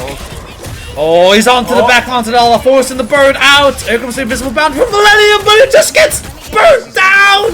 No value, and Get Lost are finding the crucial fight. And Phoenix and some Inferno being used. A little bit overkill, maybe. That might be Millennium's cue to come in, potentially turn this around with the Eye of Agamotto. But can they? Oh, so they're coming to touchdown! Oh, it's over. It's done. Get Lost. That's Lost the end. Told Millennium to read their name, and it seems like they'll get them next time. Unfortunately, I'm at a loss for words. They had the ultimates. Did they cancel a portal potentially? I didn't see. I don't know if our observer caught that, but oh man, I need to take 5 after that one. Go re-up on snacks, water. Go take a bathroom break. I believe we have to swap casters. We're gonna have to say goodbye to Nightmare unless you have more time to cast with us. I'd love for you to stay. Dan, let me see. Okay, cool. Well, be that as it may, before we potentially head to a break, let's quickly talk about. I'm looking at the stats right now. Get Lost. Even though Millennium seemingly got quote unquote swept, Weeb was put on a clinic. I am so sorry, and I mean, this team, the scoreline does not do this series justice. I agree. This was the closest game so far. Like the 0-2 in this versus Crystal Grove and Menaces was completely different. Like Weeb has 18 final hits. Yep. Most KOs, most damage, and he got that 4K for the Quadra, the badge. I mean, there's just like, what can you say after a series like that? Honestly, if you're looking over to it from that game, the one thing I would really take away is I kind of feel bad for Luna. Agony was left out there to go ahead and force the touch every time. No one else could go ahead and be close. They weren't even able to TP to the cart because of hindsight. And then doing so just staggered themselves later. Like, it just makes the game incredibly difficult. And then the Luna ultimate not being utilized in seconds, and then they just it's hard. It's just a team of momentum. Like, you have to understand, like, looking at those teams, and I think that they should have known this. They respected the Daredevil, I believe, one game, and I think they banned it in the first map, like the very first. Yeah, but by all means, Monkey Collector had a series, and it was insane on the Daredevil. Yep. Don't take anything away from Get Lost. It was competitive, but within the word competitive lies the fact that Get Lost, obviously, they were pretty damn good as well. But looking at the deaths here, y'all can see it, but we can. Everybody, in terms of KDA, I'm a bit of a stats nerd. In terms of KDA, the person that died the least was TK with 7, and Jabuska, the Hela player for Millennium, with 7. And the most anyone died was Teabag with 10. Everybody else died 7, 8, 9, or 10 times. Yeah, it was so damn close. Yep. And all credit that these deaths were mitigated too. Yeah. Oh, what a series. Well, like I said, I believe, unless I hear otherwise, we're gonna go to a quick 10-minute break, potentially 5-minute break, maybe. We're gonna be swapping casters potentially, unless I hear something different. I, at least, need to go to the bathroom. So yeah, we'll just take a quick 5-minute break. But But I just want to quickly note that this guy's is like the matter of fact. They played one Q combo this entire time. Okay, it was the Hela and the Namor. If we simply had banned that because we're trying to go the triple res comp, which is the huge big anti-heal thing in the first place, is what probably we should have gone for here. But just next time, it's just too difficult, especially when you're playing things right now that are super in meta, where you have so much AoE. Exactly. Playing for funnels, playing for little corridors doesn't work because everything else can just be piled on you in one shot, and then you ran over like this. But you can't ban everything. Like at some point, you can't. It's a good Jeff map, but if you ban Jeff, you can't ban Hela and Namor. You want to ban Angela, but you can't ban. There's so many things to take into consideration, and we can talk about if, ands, or buts, different scenarios, hindsight. But at the end of the day, what happened. It was incredibly close, but Get Lost managed to pull off a 2-0 victory over Millennium here. Can't wait to see if these guys potentially play again. Yeah, I mean, it's going to be one to look out for. Millennium are going to be out for blood next time. And they started out these maps on domination. The early cap, on attack, on Midtown, looking really solid. We often talk about, at least I talk about a lot, how important it is to get first capture on domination and get, control of that objective early and get the fights, the momentum in your favor, but Get Lost fighting back. These Wolverine picks, the Daredevils, the Hela and the more combos are, and it's easy to say it's just a team diff or like an individual skill diff, but I think it's just a matter of composition. Like, in that sense of the word, I guess you could call it a team diff, but these players, in terms of mechanical skill level, they're so close. So close. Like, there's such little that separates these two squads in terms of mechanical prowess, at least from what I've seen. I will say it's been early on in the season, right? This could very well change. Whether it's roster, players, picks, nerfs, buffs, we can go ahead and see plenty coming on into the game. The whole meta hasn't really been explored quite yet. There's quite a few characters that I will say are things that I would love to see, but I'll kind of leave it up to these characters to or these players rather, to kind of bring them out in the end and see at the end of the day.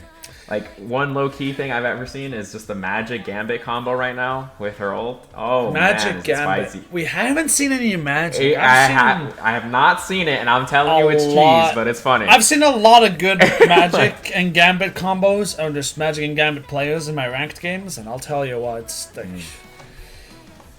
I mean, with the right setup, Darkchild and Royal Flush, if you get that Royal Flush onto the Magic as they ult, or just even without being in the ult form, the Darkchild form, it's like, she can already one-shot, gosh darn it, she can already one-shot, but no, I don't know.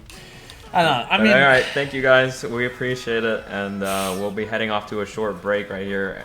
Yep. And we'll go ahead and see you guys on the next one. I appreciate this is the last of my games for today, but I'll go ahead and see you guys on the next time. And it was a pleasure casting with you both, of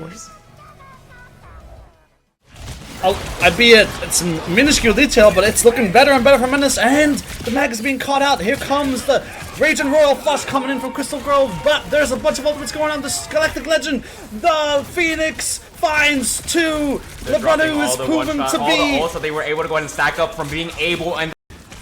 I don't know. They're just throwing everything and the kitchen sink at this nightmare, but they just can't find any purchase.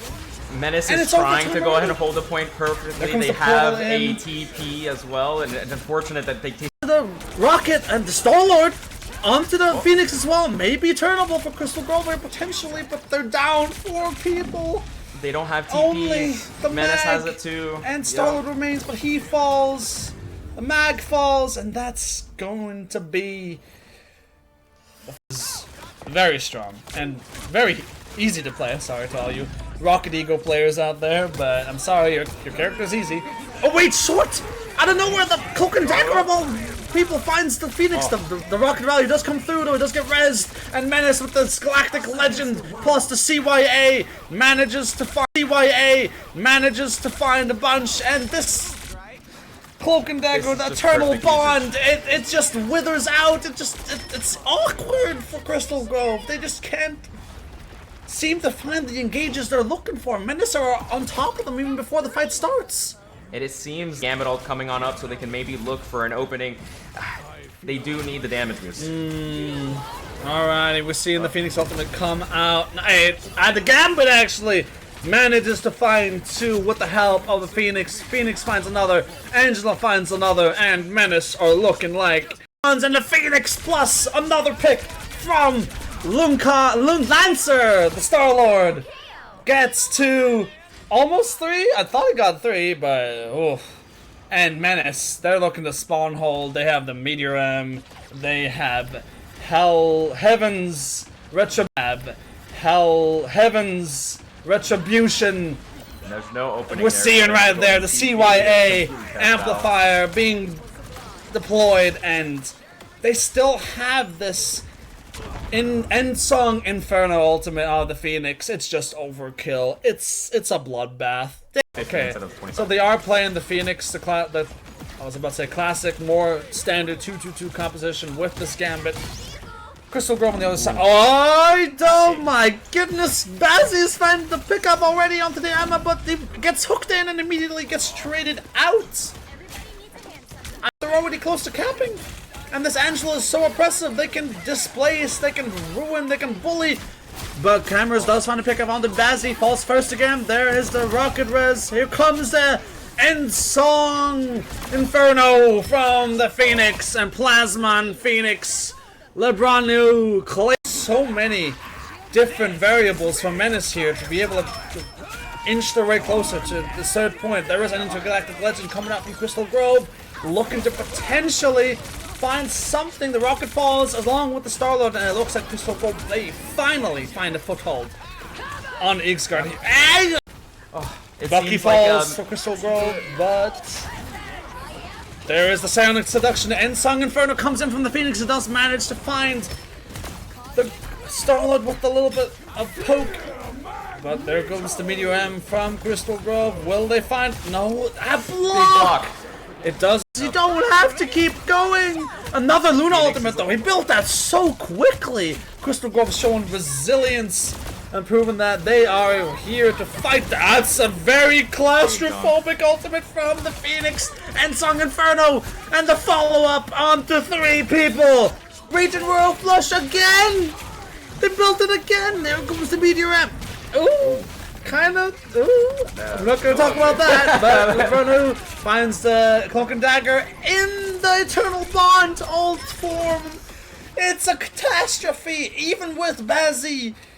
That again, sir. Didn't even get to 100 ult charge. Plasma's grabbed on the point. Here comes the Kraken impact from Crystal Grove, but he gets immediately shut down by Bazzi. Lebranu on this off angle high ground follows up. Lancer gets one. Bazzi gets another. CYA is in full effect. High ground follows up. Lancer gets one. Bazzi gets another. CYA is in full effect, and that is going to be a cap. Potentially. That's going to be a cap as the end song echoes on into the night. Technical difficulties. Alright, I think we're good. Lebranu, pick up on the Emma. Zer follows. Plasma kills Zer. Plasma into the back line. This guy just has no fear. He's touching. Technical difficulties. Alright, I think we're good. Lebranu, pick up on the Emma. Zer follows. Plasma kills Zer. Plasma into the back line. This guy just has no fear. He's touching the spawn door. Eternal Bond. It's not enough. Even the Gambit ult as well. 4 ults invested. And here comes the Psionic Seduction. The one ultimate they have remaining, Crystal Grove. The Phoenix ultimate End Song Inferno finds nothing. Here comes the Meteor M to counter the Galactic Star Legend of LeBron. Baz. It just gets rezzed. The rocket value is too much. And he comes right back with his own Region Royal Flush. And they're just running over them. He goes too far. He overextends though. Cameras finds a pick. Is it going to be enough? There's so much pressure. The CYA damage boost. It's like on the Kraken Impact as well as the Rage of Aurora Flush. Oh, does get pulled in. Here comes the Meteor Am from Crystal Grove. Kraken Impact. Eternal does find Angela, but it gets rezzed! It gets rezzed every time! And Dansong Inferno plus the Meteor End from Menace, they respond! And poking in the neutral, the objective is unlocked.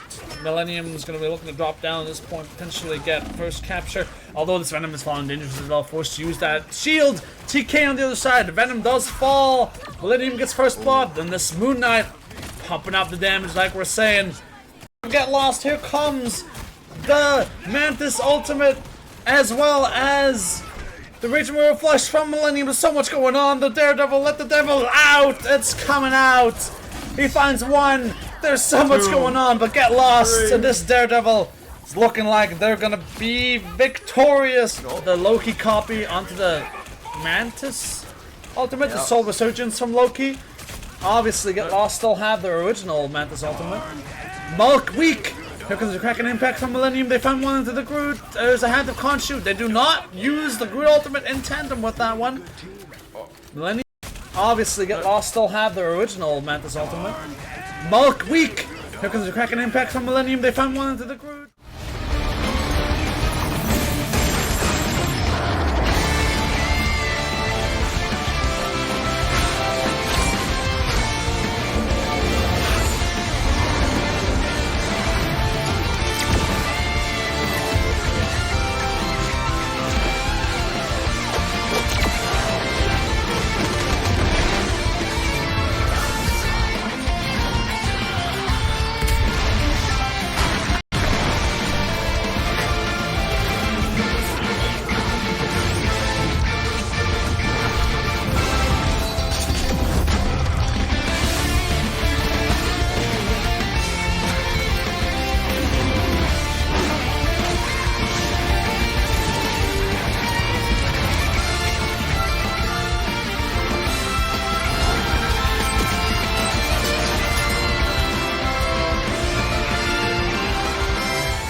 Welcome back, Marvel Rivals fans, esports enjoyers. MRL Season 1 Week 2 is back, and we got a new face alongside me. We have Mau gonna be color casting, co-casting with me here today. You want to say hi to the masses, Mau? Oh yeah, what's good, guys? I mean, if you were here for preseason, you've probably seen me a little bit, and you know, you've probably already seen a couple of these teams a little bit. So I'm excited to see the ones that did make it to Division 1, see how far they've come since then, or at least what's changed, especially with the new patch. And I also am pretty excited for some new teams. I do want to really quickly touch, I'm not sure if I'm supposed to talk about this, but I do want to really quickly touch on some quick news from Season 0 to Season 1 here. Division 2 happens to have our Season 0 champs, Blazing Bloom, replacing, I forgot who it was, but they're replacing a team down there in Division 2. So it's gonna get pretty damn spicy down there. Again, they are the Season 0 champs. So to say that they're kind of pretty good is a little bit of an understatement. They were also undefeated, or my fault, they were not near undefeated in Season 0. So again, throwing them into Division 2, I like the chaos. I like the chaos, and I can't wait to see how that shakes up in the tables too. Chaos. Yeah, we love the chaos here. Now keep in mind, like, I am very much the new kid on the block when it comes to MNC and the community y'all have here with MRL. Like, my org is something completely different. So, but I'm coming in here. I'd love to cast here more. I'm having a blast, and yeah, I think we're gonna be looking at two very fun and competitive and engaging, entertaining, whatever other superlatives you would like to use. We're going to be looking at some awesome games in a moment. If we're looking at the lineups here, we had Arrows Iridium. Now, I mentioned this earlier, but I'll say it again.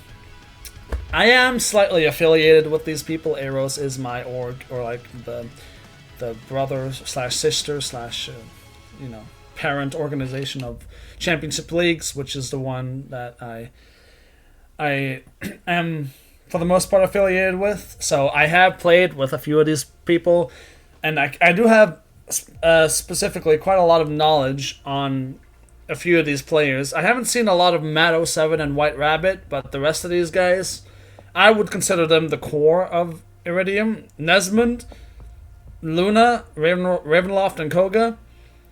Like, these guys have some pocket picks. In particular, Koga's Daredevil, as being highlighted on the screen right now.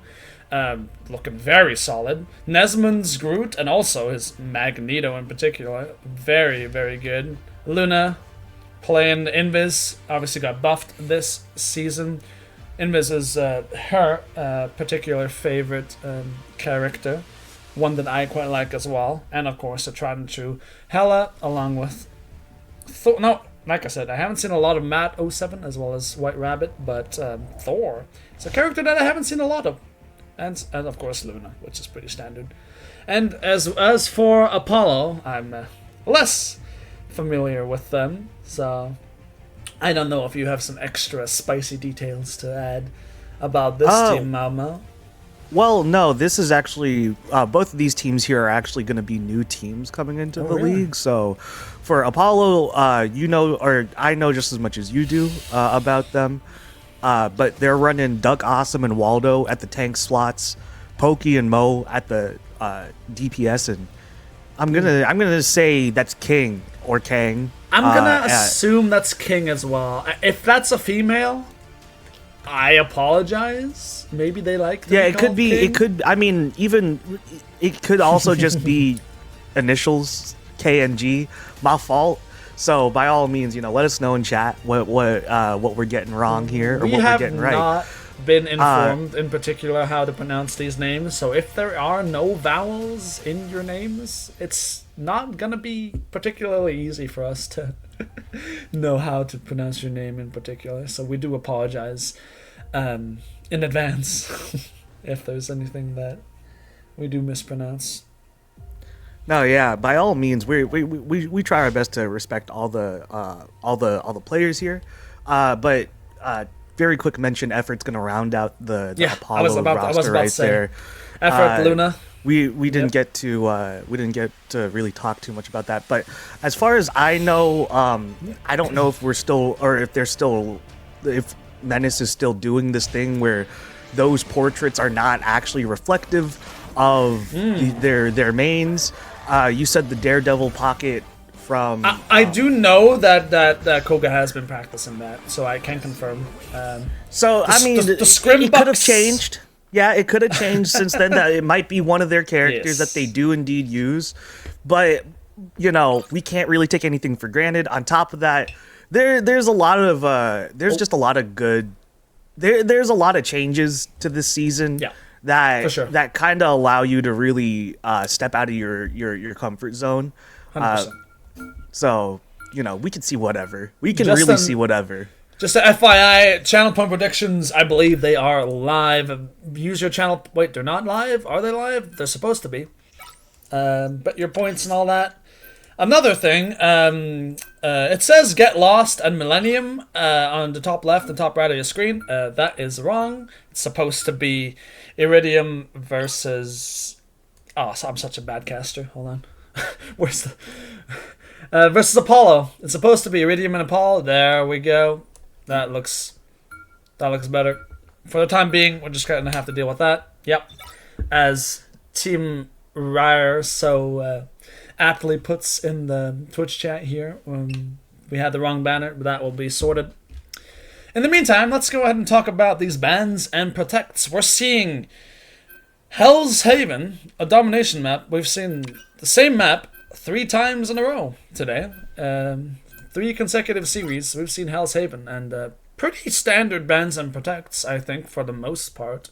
Gambit being protected, and the Groot Mantis team up, which was quite impressive in our last series, now being banned out from Apollo. Maybe doing the research on Iridium. Nesman does enjoy the Groot. He is a Groot enjoyer. But something that does excite my little Jeffy brain is the fact that we have 2, not just 1, we have 2 Lord Jeff hovers on either side. Both Red Luna 04 and Duck Awesome are potentially bringing out the Jefferson. And on this map... Sorry? I apologize, but last season we did see a lot of hovers on Jeffs. But none of them committed, and again, there's meta changes, and there's just a lot of shifting around in the balancing right now. So we might see more of that, either intentionally or unintentionally through the changes. You know. Wait, they did not ban the Jeff. They banned the Storm, so maybe they're anticipating that Apollo do play the Jeff, but they don't want to give them the Storm team up now. Most of the time, I feel like you should ban Jeff on Hell's Haven, but maybe they've entered into some gentleman's agreement that you're just not going to play Jeff. Obviously, there is no competitive, backbone of that. Obviously, teams can still choose to play characters that are, quote-unquote, agreed upon as to not be played. I mean, honestly, I'm not even sure if you should do that, but you can. But that's all in good sport, everyone loves a little bit of banter. So if you and another team are close enough, or at least have a couple buddies on there, and you're like, yeah, we got we got the DPSs locked down. Let's just not play Magic. Let's both not play Magic on both sides. You can do that. What's stopping you, right? Yeah, it's your buddies. You're like, I want to see how we stack up against each other without relying on blank. So I might be getting debated here, but Effort is hovering the Jeff. I believe he is rolling out on it. We are going to finally see. I'm so excited. Fuck! Never mind. It's just for the speed boost. I got debated. Yeah, I fell for it. I fell for the bait. Yeah, alright. Yeah. Cut the VOD. It's over. Very classic Gambit. One right there. Alright. We're going to be seeing a Thing Magneto competition coming out from Iridium. Sneaky Golem. Maybe that's a Clash of Clans? Clash Royale reference. If you know, you know. And Apollo playing Angela, which is more common on this map. And Mag with the Bucky. Phoenix. Ooh. Bucky does find to pick off onto Koga on the side of Apollo. Both teams playing the same backline. Invis and Gambit and Sneaky Golem does fall as well. This poke from the Phoenix as well as the Bucky proven to be too much for Iridium at the moment, and that's first capture for Apollo. Ravenloft might have just killed themselves there. Might have just secured it. You counter the charge on Lunar Soldier with your own charge. You both fall down. Yeah. But Ravenloft just unfortunate interaction there. Yeah. Honestly, again, maybe that was what secured their death. They could have just gotten out. From Red Luna. Now we see the Raging Royal Flush coming in, as well as Ensong Inferno does not manage to find anything. Apollo's side. Everyone pretty healthy. Invisible Boundary not coming out from the side of Apollo. A lot of ultimates being used. There's the Clobber from Iridium. Finds a lot of stuns. I think Meteor M does not connect. All these ultimates are going wide, but this prolonged fight is favoring Iridium. Favoring Apollo. Oh! Huge. Nesman, my goat! He finds the timing. The Mag Bubble timing. Oh. To where he barely gets that pick with the Meteor Ram. That's a triple for Nesman, and that's first capture for Iridium. Nesman showing off the stuff right there. That's some good. First Meteor M going out on the side of Duck Awesome is just gonna unfortunately not be not amount to much. But here comes Heaven's Retribution from Red Luna. Waldo doing crazy stuff right now in the backline, keeping everybody and forcing everybody back. Boundary. You could have potentially countered that Angelo ultimate, but it's to no avail. At least they didn't Ajax it, so to say. Iridium didn't use sometimes anything, it doesn't have to show up on the scoreboard. It's just got to do its job, it forced 3 of them off, and Sneaky Golem is gonna have to go down. Not so sneaky. Oh no! And Apollo are pushing the advantage, looking to seal the deal before Iridium even get the chance to potentially portal, potentially get a good fight. They have the ultimates, but will they even be able to use them? I'm nuts. Okay, Koga's letting the devil out. Let's see what he's been cooking in the scrims. There's the invisible boundary coming out from KNG, as well as this end song Inferno. Meteoram does not find anything. Sneaky Golem uses the clobber, finds nothing. Raging Roar Flush comes out, as well as the invisible boundary for Iridium. Red Luna finds 2 onto the mag, as well as the Invis Woman. Sneaky Golem follows up onto Effort, and potentially this Phoenix. Yes, they find them. Nesmond picks up the pieces as well, and that is going to be Iridium once again finding the flip onto the point. But Ravenloft still having this Bucky ultimate. Both Bucky ults actually are available. Yeah, lots of ults went out, but regardless, fight went on long enough for I guess both teams to really pull up right now. We're gonna come up on a couple extra ults for side of Iridium very soon, and I mean, looks like they might not need it. It's just gonna be a pretty clean off the Daredevil and onto his famous Iron Fist, picking up 2 before the fight starts. Nesmond is way ahead of Duck Awesome in terms of the ultimate charge here, looking to potentially seal the deal, so to speak, early, but Apollo are taking quite the wrap around here to ensure that they don't take all this suppressive poke damage from this Bucky and this Magneto. Engaging now on the left side of the point in the small little corridor. Plain thing as well, by the way. Raging Roar Flash from Apollo. Iridium respond with their own. Here comes Nesmond's Meteoram we're talking about. He's knocked up and Nesmond knocks him down. Sneaky Golem finds his opposite number and Koga onto Invis Woman, and there's 10% remaining for Iridium. Iridium are looking to close out this round right here and now. Koga finds 2. Sneaky Golem finds the Phoenix themselves. Mo is able to use the portal, and KNG does have the invisible boundary. Red Luna responds. Ravenloft has the Kraken Impact. Clobber from Apollo hits Ravenloft. Nesmond falls, and from the jaws of defeat, Apollo might just be able to claw this one back.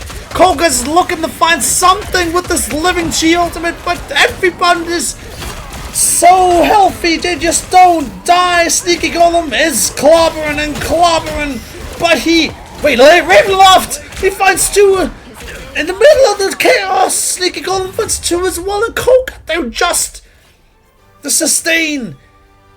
I don't know how they managed to do that. It looks so good for Apollo, but it seems I just double jinxed Iridium. I think I just reverse jinxed them because they won in the end, but that was a really close affair, Mama.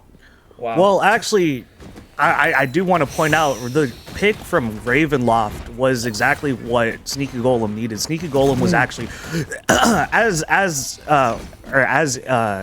well, I can't say a tank player. I remember last time I had to admit I'm a support player now, but as a former tank main, one thing I did notice is Sneaky Golem was creating a lot of space. Again, nothing has to show up on the scoreboard for you to really be doing your job, the first part of your job as a tank, which is make some space, take up some space. That's what Sneaky Golem was doing. He was staying healthy. The healers were definitely on point, keeping both of them alive. Ravenloft comes up with the first pick that relieves the pressure for Sneaky Golem. Sneaky Golem just cleaning up that backline.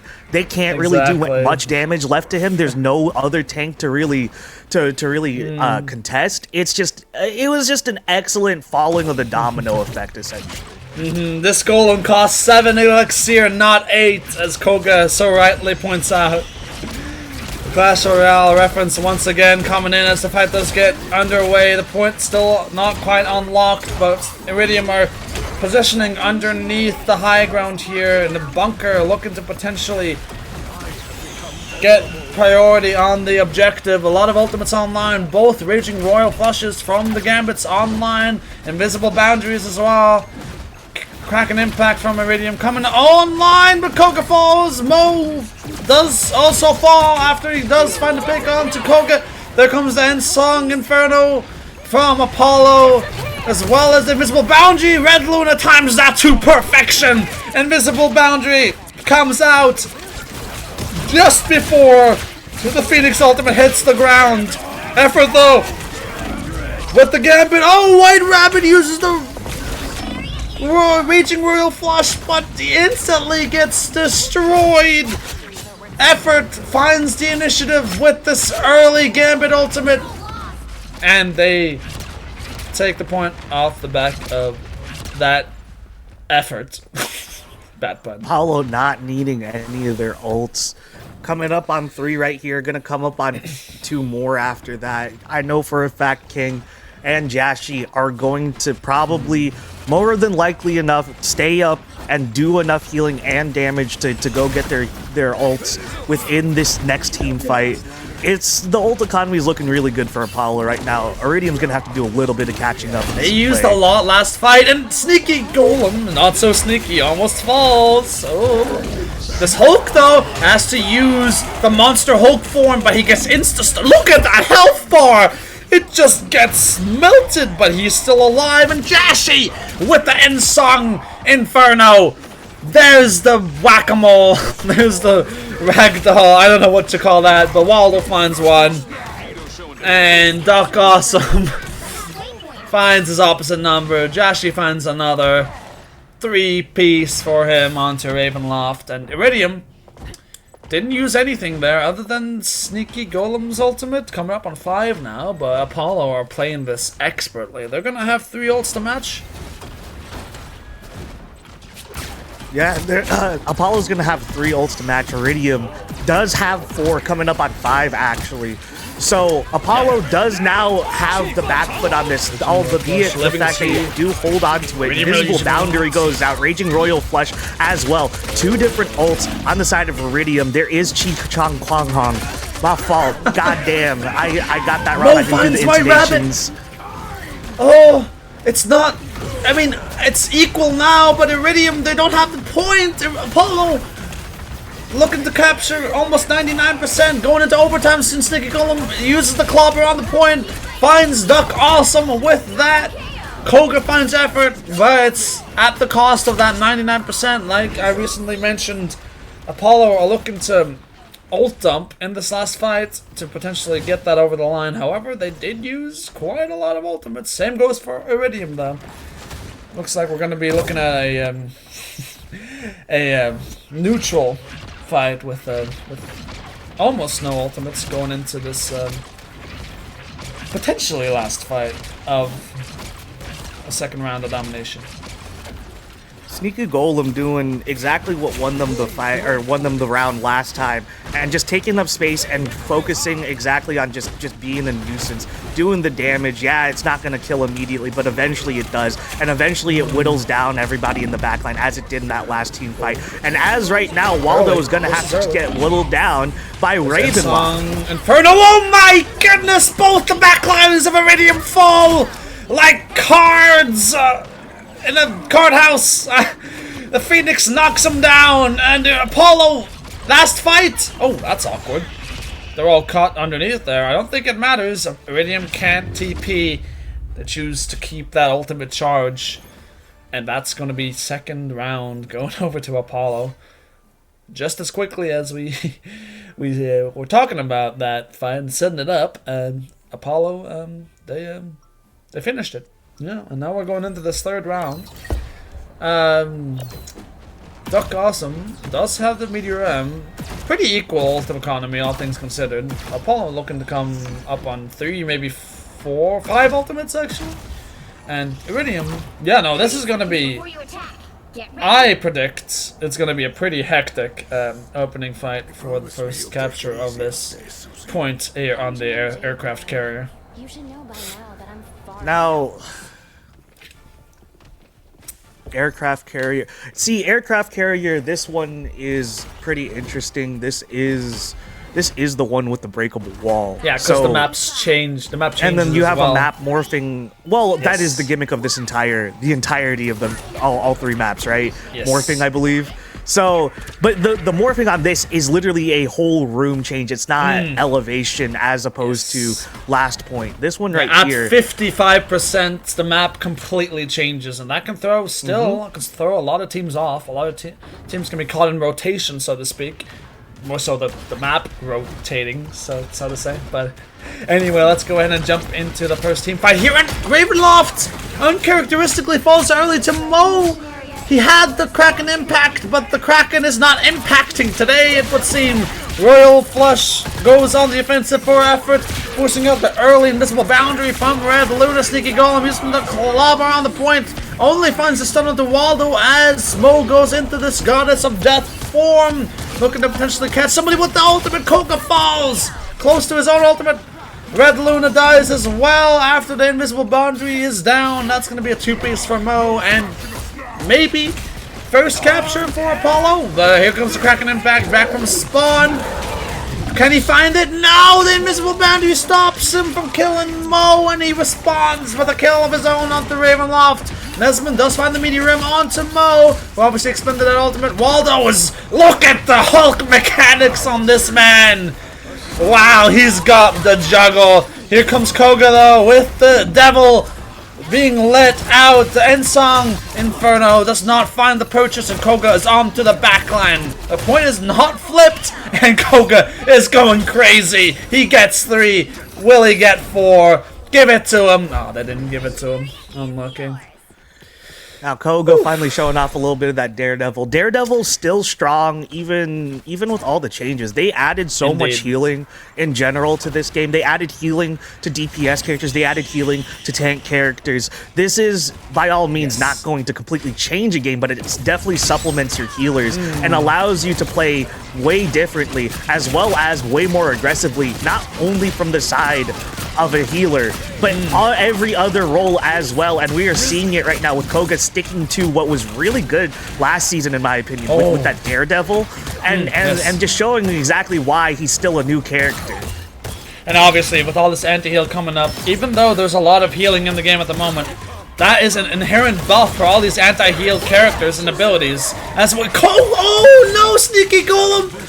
He tried to clobber, but it was not yet time. The clock had not struck midnight for the thing. And Red Luna's ultimate is awkward. And here comes the Raging Royal Flush from effort. Ravenloft does want to pick up ultimate Mo, but Joshi, the map's changing, gets awkward. Iridium's escape path, it's being cut off. The Ravenloft's ultimate's being burned super quickly. And that is the awkwardness you can see that can happen with this map. Like White Rabbit getting caught right there on the edge of the doorway, but that doorway covered up by the walls because it was already sliding and moving. It's just super unfortunate, and it's just unfortunate. But I do want to say, on the side of Apollo, that was just amazing, White Rabbit, Meteor response, as well as Ensong and Inferno. Koga looking to get some value from this, letting the devil out in the backline. Sneaky Golem does find one. Mo responds onto Ravenloft with the Kraken impact. He does fall to Sneaky Golem as Koga finds another onto effort. Sneaky Golem is sneaky. He gets a triple. Oh, baby, a triple. Make it 4. No, Nesbin finds that one. That's going to be the flip again. This is a really close affair between these two teams, at least for the moment. Yeah, no, I what's it called? So, I mean, in that last fight, during the shift, I did want to point out there is the Venn diagram of attrition, which is where it all fell down for Iridium. The Venn diagram of attrition, once that starts, you literally have to figure out the timings of when both circles are going to go down from the invisible boundary and capitalize. Apollo did it really well that time. But huge retribution. It can instantly burst on the corner. The spear falls shortly after. There's Apollo. The engage is not what they wanted it to be, and Iridium will look to end it right now. 98% on the point. Will anyone touch? There's no touches. It's over. All those My ultimates. Goodness, that Heaven's Retribution was huge. Again, you don't have to show up on the scoreboard. What did that ult do? Exactly what it was supposed to. I mean, it was on the side of zoned them Apollo. out. It kept them exactly where they needed them. I don't know if you're misunderstanding. That was Apollo's Heaven's Retribution. Okay. I saw a swap. There was a swap. There was a swap directly after that. I didn't catch who it was. Yeah, I just assumed it was Iridium. You're good. Apollo, Iridium did not play the Angela at the end there, but actually, this is stats are. I don't know. I'm pretty sure only Apollo played Angela, but you may be right. But I'm pretty sure that was Apollo using the Heaven's Retribution Angela ultimate and getting caught on that engage. But regardless of how they lost, regardless of how that happened. That was, as I was about to say, as soon as I said that this was a close affair, Iridium went ahead and looked pretty damn convincing on that second point after they got that capture for the second time that round, I believe. And now, I believe we are going into the second map already, and it's going to be Symbiotic Surface. Yeah, it's going to be really interesting to see how they decide to switch things up for Symbiotic Surface on Convergence here. It's a totally different map, totally different gimmick here. You still have morphing, but the difference here is it's at your discretion. You get to shoot the little venom goops all around the maps. And it's again, it's really up to you to really make use of the map gimmick here.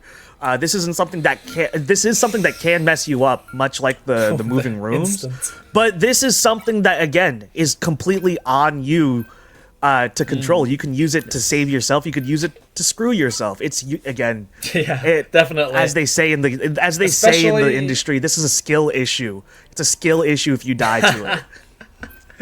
But especially, I know there's a very infamous, at least for me, infamous venom goop doorway where you can figuratively and literally shut the door on the second point entry right outside the defender's second spawn. Yeah, it's right before you go outdoors. Yes. That one is one very specifically is a huge trap. You combine that with a Groot that you're going to keep for Iridium, that's going to be something that is going to be super annoying to get out of. Even if you do happen to close the Groot on either side of it, they can just close your exit for you as well. And it's just walls on walls on walls, and nobody... as much as I enjoy playing Groot, nobody likes playing against Groot. Those walls are annoying, and you're adding on top of, again, just more walls that anybody else can create. It's too much right now. It's too much. And then you're going to take away the Punisher. I don't think that was necessary. You kept the Groot. Sneaky column ban protect. But I want to draw attention to these bans from Apollo. Banning out Koga.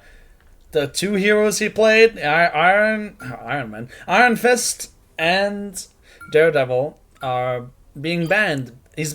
Koga's being banned out, as they say, by Apollo, looking to potentially exploit a weakness in one's hero pool, maybe, and Iridium are not protecting for him. They're protecting for Sneaky Golem and Nesbin, which, granted, could also be a very solid win condition with this Groot ultimate. There's obviously a lot of potential combinations you could utilize with that one. Luna ban. Red Luna could be a little bit confusing. But Red Luna obviously plays Inviswoman for the most part, so they're going to probably opt in to play that. And wait a second, Koga? Loki? No, he's going to play the Bucky. And I don't think we're going to see a Jeff on Symbiotic. Wait, they might actually play the Jeff NATO combo. So Symbiotic Surface is notoriously the worst Jeff map in the game because there just isn't any ledges. That's as simple as that. However, you don't need ledges to Jeff NATO. The Jeff NATO does not care about the lack of ledges, but King does decide better of it. He does go over through the rocket, so no Jeff today at least, or yet at least. It's gonna be pretty interesting to see what Waldo's gonna pull out here. Oh, there it is. It's gonna be a pure tank mirror right here. They did keep it, so Apollo said, I guess we'll take it as well. Where was I'm trying to think. Oh, right, Koga. The topic of Koga, before I forget. Very common topic here in general. It's really hard for Bucky to be bad. And Koga really showing off exactly why everybody, almost every DPS in the game, can at least play Bucky if they don't got anybody else. Oh boy. Yeah, Bucky's always going to be relevant. This character is good in every single season, again and again and again. The jokes write themselves at this point. Looking for a hook. Oh, he does find the hook onto the Groot. It's a big chunk of damage onto this Apollo Groot, but it's Sneaky Golem who falls. He's once again proven to be not so. Wait, they are playing Jeff. The Jeff. I didn't even realize. We're actually going to be able to see the Jeff NATO combo and on Symbiotic Surface, no less. Are Iridium making a mistake not respecting this? I mean, sure, it's fine to not ban it out on Symbiotic Surface, but that's first point already. And they're going to have the Jeff NATO combo for second point. And what do Iridium have to stop this? The invisible barrier? No, yeah, Duck Awesome doing crazy things right now for Apollo. I don't know if you saw it, but there was that push that did secure them the point right here. Koga's gonna get one though, and hopefully that's gonna turn into something else right here. He does have Hook coming up very soon. This can turn into a very easy little pick on that back line. Hold that right click, buddy. Please hold that right click. I want to see it. Give me a juicy play right now. I just don't see how they're going to counter this. Here it is. Jeff Nate. Oh, he's getting blocked. And it's too late. Yeah, they're just not going to. How are they going to counter this? It's massive. Oh, wait. No, they do find a lot as well. Wait, Iridium. They found the way. I was a doubter. But Iridium used the Kraken Impact. They used the Raging Roar Flush as well as the Intergalactic Star-Lord Ultimate. So rare occurrence here in this game, which is every single teammate decided to focus on the storm that was ulting and killed her. That is something you guys can do. If you guys don't really play this game that much, here's a quick tip. You guys can do that. Tell your team to do it. That will happen. Excellent cancel by Iridium. Apollo, they did only use the Shark ult as well as the Storm ultimate, that Hurricane, so they have 4 ultimates to fight with and play with this time around, as well as the Moon Knight ultimate already. They did swap off the Storm to this Moon Knight, and they are going to be playing the Invis as well. And now Moon Knight already with ult, even though the swap was so literally just one life. It's such a quick ult charge. Like, I was just about to so low, and man. Honestly, just such a good choice. Honestly, if you're gonna swap, and just does find the Groot and the dance of the butterflies. Oh, the butterfly finds 2. King finds another. Wow, it's got quick. They did use a lot of ultimates there, though. I will say that, but they got the job done. They did use the ultimates, but I think they are going to look over on that invisible boundary coming up to be the sole counter in terms of keeping everybody alive, or at least the, oh shit, we need to keep everybody alive button. They do have that at least. I mean, and if they play around it smartly enough, they can come away with this and walk away with the war of attrition. Yeah, but realistically, what counters this Gambit ultimate? With the Groot as well? Strangling Prism, Iridium already found the pickup under the Groot. They might not even need to use the Raging Roar Flush.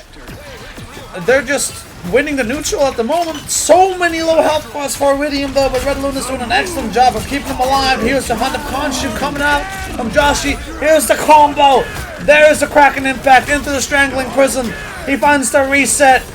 Koga goes into the back line. Finds the Psylocke. Potentially the thing is... Wait, Waldo finds 2? No, it's over. Apollo. With a few consolation picks. but Iridium come up with the final win. Now, it's worth noting that, as we were talking about before the match, this is the area of the map where you have that Venom goop doorway on the right of your screen there, right behind that door. To the left of your screen now. You can see it highlighted on the left there. That can be very tricky to navigate. Yep, our observer pointed it out. Thank you. Now back to the fight. We have a Raging Roar Flush. Mo finds a pickoff onto Sneaky Golem again. Sneaky Golem falls early. And Jashi and Mo combo defined 4-3 for Mo. The Galactic Star-Lord Legend Ultimate. It does not find anything for Ravenloft. They used the Sneaky portal. Golem with the sneaky little port. That's gonna be huge. Red Luna though. Ravenloft! Everybody coming in now. 3! How did they manage to turn that fight around? The card was like less than 2 meters away from being captured, but it's not to be. The Apollo just disintegrated. Red Luna with a huge invisible boundary right there. Making sure everybody can just walk through. One common thing that you will see with portals is if you make one bad move in there, that's the tank that goes down. And it's just a domino effect for everybody. You waste the port and you waste that opportunity. Does kill Nesman. My goodness, that's going to be one tank down for Iridium, and they're going to have to be on the back foot right now. Yeah, they don't have a lot of ultimates to work with, and Jashi goes in with the Hand of Khonshu. Waldo, maybe soon to follow with the Meteor M. Sneaky Golem falls to a melee from KNG, of all things.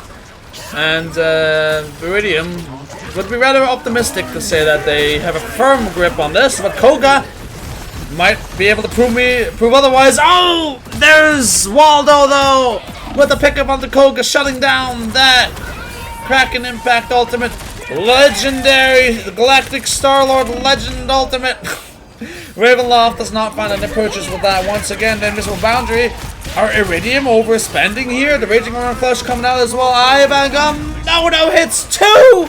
Sneaky Golem and White Rabbit find Mo and Duck Awesome Man.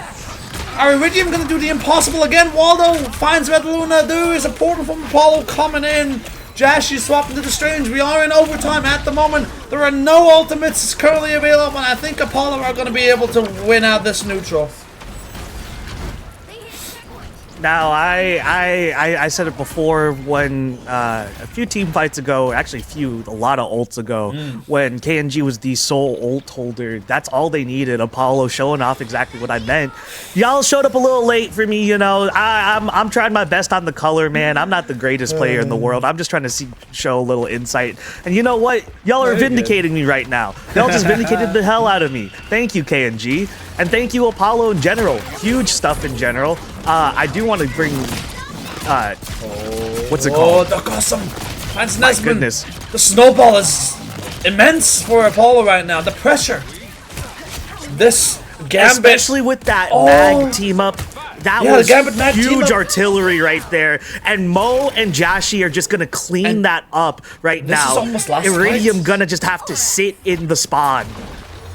This is almost last fight, and Jashi, they have the Hand of Khonshu Ultimate available, they have the Raging Royal Flush, they have a Meteor M, they have Ensong Inferno soon. Iridium have nothing! 0.76 meters left on the point! There's the Ensong Inferno, there's the Hand of Khonshu! 4 dead for Iridium, and that's gonna be a full cap. 3 points captured for Apollo with 16 seconds to spare. Not too bad. Not too bad. Full push right there. Honestly, if Iridium somehow did stop them at that 0.67 meter mark and then just ended it there, you might as well call that a full push. Regardless, it was really good by Apollo. A good defense by Iridium, honestly, to find themselves again reeling back. But then they found ways to just get back up and to try to stay steadfast as long as they could. But I mean, just like Matt Murdock's dad, you know, you can only take so many hits before you gotta fall down. Exactly. That was a little too dark, my fault. Oh, damn. Yeah, no, you're good. But Iridium, like you're pointing out, proving to be very resilient in their defense, but even still, Apollo, 16 seconds on the clock remaining. even with that stalwart second point defense from Iridium, maybe them losing first points on their defense that quickly is biting them in the butt, so to speak. And when Apollo were playing Jeff, no less, I'm just saying, maybe Jeff should be played more, but what am I seeing? Is this a Moon Knight mirror? Koga pulling it out? No, never mind. I got debated again. All good. Koga running out on the bucket. Normal compositions, or like same compositions, I should say. Iridium taking the scenic route, trying to avoid taking as much poke damage as possible. Wait, 4. Sneaky Golem. He's not prying the Golem. He's, well, similar build, I guess, but different Golem. Maybe this is a 6 elixir Golem and not a 7 elixir one. I digress. I'm so done with the Clash Royale puns, but this is a very interesting real, flank you're losing Golem. Me on those. I hey, did not listen, have a good childhood, it's all apparently. Good. It's all good. Sneaky Golem, this flank, uses the empowered Thor form to rain lightning from this off angle onto this Phoenix now, putting a lot of pressure. Not capturing the point, but proven to be a nuisance is dealt with from Mo. Oh, Sneaky Golem overstays his welcome there, honestly. He does try to get Mo, and that was some amazing pressure, as you called, but Mo getting out of there immediately, and Apollo all turning to him is realizing, hey, this guy is right over here, separated from his team. That's a bad stagger onto Ravenloft Iridium, and they have to wait even longer to get a good fight going. They may be looking at only 2, maybe 3 good fights if they go the distance on the ult bank here. And Joshi, keep in mind, he used his ultimate in that early fight, and he's 60% to another. This Moon Knight character is not okay. Like, the amount of damage. Throw it when you have it, show it when you know it. That's pretty much how you play Moon Knight, and it's fast and furious, and it's gonna, the frog really hammer work in their favor as Jashi's 83%. It's why not enough. Sorry, yeah, it's not enough. Why is Sneaky Golem... am I mistaken? Duck Awesome was 1 HP, but Sneaky Golem turned around and let him live. That might be a mistake that bites them in the butt, so to speak. Here comes the Thor ultimate. It comes out, but the Groot ult in combination with the end song Inferno. That's a Season 0 classic right there. Much damage. Well, Phoenix wasn't available in Season 0, but I totally understand where you're coming from. Well, Groot Moon Knight is your Season 0 classic. Yeah, you get a little Season 2 remix in there, but... Yeah. I don't even notice the Moon Knight ults anymore. I just expect them. They just happen every fight. It's just, yeah. Honestly, Season 0 classic is Moon Knight with no combo, because Moon Knight was that strong back in Season 0. Yeah. Now we have Waldo and Esmond equally. Both the mags finding pickups on the respective tank and DPS plays. Ravenloft finding the pickup onto Effort. It's looking rough for Apollo. This Goddess of Death coming in. Nesman doing what he does best. He got his one, denying Joshi his 1 Moon Knight ult per fight. Tax. You're gonna have to wait a little bit longer to see that one. The portal is coming from Mo, but Koga is there to punish with the Kraken impact. Goddess of Death, a little bit overkill, but overkill is better than no kill, as I say. I don't say that, actually. That was very not something I normally say. Maybe that should be something I say. Overkill is better than no kill. Maybe that should be my new catchphrase. Either way, that's going to be Iridium capturing the first point with just under 3 minutes now added on, or 1.5 minutes added on, but now 2 minutes and 40 seconds left on the time back. Oh, if you see this VOD, by all means, I would like to I would like for you to inform me, what was the strange swap? What was the rationale? Genuinely asking. I like the idea, but I did also happen to see the camera flash to you on Strange, just hitting the Hela in Ravenloft as opposed to shielding. And speaking of Hela, Mo gonna get one right there, but that's not gonna be the one I was talking about though. Meteor M goes out. Waldo now. Oh, he finds Koga.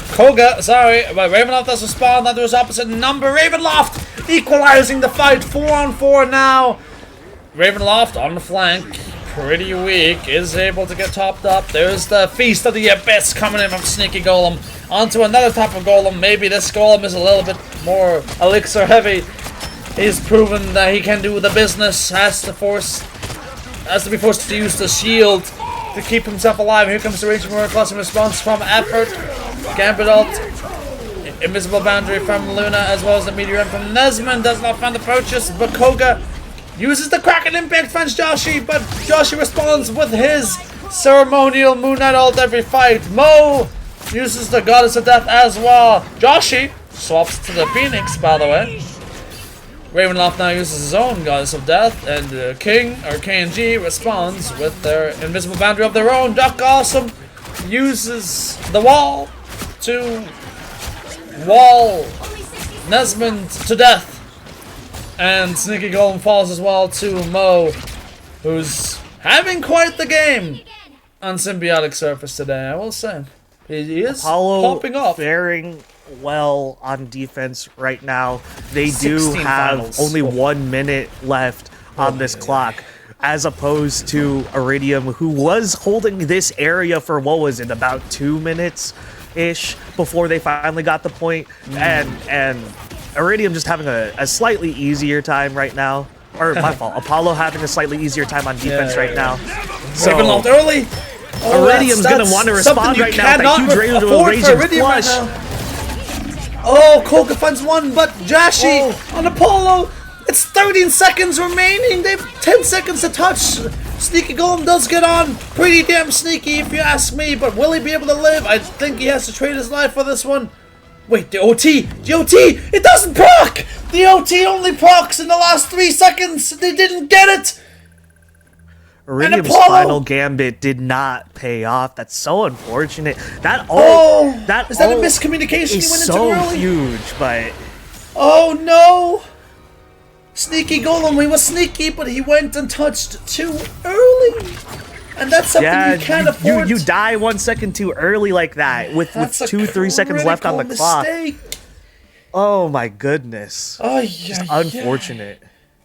Oh, but I mean, really Mo, close match right there. Joshi. Really close match right there. Wow. The push did not show it off, but I felt as though Iridium was slowly starting to finally figure out how to deal with Apollo on this map. There's a lot of factors in this game. There's map choice, there's comp, and then there's mechanical skill. There's also communication. But main thing here is the one thing that will not change next time they play is this map, and probably the general approach of the comp. The comp will change, but the general approach of the comp will definitely probably stay the same. If you know, once you get a team together, you kind of want to play in a way that works, right? If it ain't broke, don't fix it. And the best way to not have to fix anything is just adjust your comp to be the same, essentially the same playstyle you like, right? So again, I felt as if they were figuring it out, but it was just a little too late. It was just a little too late. That's what it was. Keep in mind that was Apollo's map pick. They were able to pick that map because they lost the first round, so they might have cooked up that strategy we saw. And I mean, as much as I'd like to say that was a big blunder and like a big mistake at the end for Iridium, which it was, it looked relatively even. Apart from the, should we call it a C9? Should we call it a Charlie Niner? I don't think it deserves to be called that, but some sort of failure to contest the objective. And I mean, it's definitely just a miscalculation. Yeah, on their part. They probably thought they were going to survive a little bit longer, or they saw that their window to touch was closing much quicker than that. There's a lot of things that go into something a misplay like that, and honestly, it's very understandable. So it's just unfortunate. Yeah, it can happen. It's just unfortunate. So again, sometimes that window looks like it's just gonna close on you if you go right as the last second. You think to yourself, well, they're probably just gonna push me back. They'll find a way to stop me or something. So I need to go a few seconds earlier. Or you start thinking to yourself, oh, maybe I got this. A little too overconfident. It is what it is. It is what it is. His health bar disappeared very quickly. He popped his shield, and then that health bar went from 0 to 0 very quickly. And yeah, maybe he just wasn't. I don't know. He just didn't expect to. So he just didn't expect to die so quickly, and that's the end of that. Now going into our third map here, it is going to be Iridium's map pick. They only have Convoy left. We have, I believe, it's Araco, it's Ixgard, and it's Midtown, or the Mr. Fantastic one, the one with the skyscraper and stuff, the city one. Which one of those three do you think that Iridium are going to favor going into map 3 here, Malmo? I apologize. Can you give me the 3 again? What did we have on the choices? Midtown, Ixgard, and Araco, the Ultron one. Apollo? Don't call Midtown. It's Apollo choosing? Did you say it's Apollo choosing? No, it's Iridium because they lost. It's Iridium choosing? No. I would probably say Araco. I apologize. I'm just bad with map names. Names. Once we get in there, I can be like, yeah, you want to take this It's the Ultron one, the one where you push like the Groots, like the big tree is the cards. Yeah. Then I'm thinking of the right one. Yeah, the ports there, the elevation is going to work very well for them. I mean, it will also work in favor of Apollo, who likes running the Jeff NATO, but seeing how Iridium was able to play. Also, again, there's also a lot of other dive lanes as well. Again, the elevation changes the ports. There's so much going on. You can play it. It's a very versatile map, in my opinion. You could play it in so many ways. But in terms of where Iridium wants to be, especially with Koga being their main diver, essentially, they would really like, again, just that type of chaos and that type of versatility. And keep in mind that Araco is also one of the maps that utilizes this sort of portal mechanic, which can still catch teams off guard. These portal flanks, all these different flank routes. Now, Araco is very streamlined in terms of like where the cart goes. And like the set path, but apart from that, there are a lot of oppressive and difficult to keep track of flank routes with portals and winding paths around the map that Koga can definitely utilize to his advantage, especially playing Daredevil, where you can sort of see through walls and have wall hacks, not just for you, but you can also relay that information to your team, which could be very valuable. I mean, to your point, as you were saying, there's just a lot of walls and routes. But it sounds like I'm going to say the same exact thing, but it's just a lot of breaks in line of sight, which is very huge. Because breaks in line of sight doesn't necessarily mean a route, but it definitely means it's harder to pin someone down. So, by all means, If even if they don't happen to keep the Daredevil, I can see that Bucky being way more annoying on a flanking route. Yeah, I just saw something in chat. I'm just laughing a little bit. No, I mean, I think we should be able to get into the game shortly. I don't know if Iridium are taking a little bit longer pause to discuss what just happened. Frankly, I don't blame them. Because that was... dare I say, not pretty. I don't know how else to put it. That was, I don't know. We've always talked about it you seem very disappointed in them right now. Talk to them. I know them. All right, I know them. Yeah, talk to them. I mean, it's just a little banter. It's a little banter. Talk to them. Say something. Yeah, you seem disappointed right now. Listen, I don't want to seem biased. It's just. I can't help it. I mean, I would react the same if it was any other team. Don't get me wrong. But especially regarding Iridium, I know what these guys are capable of. I know that these guys are amazing.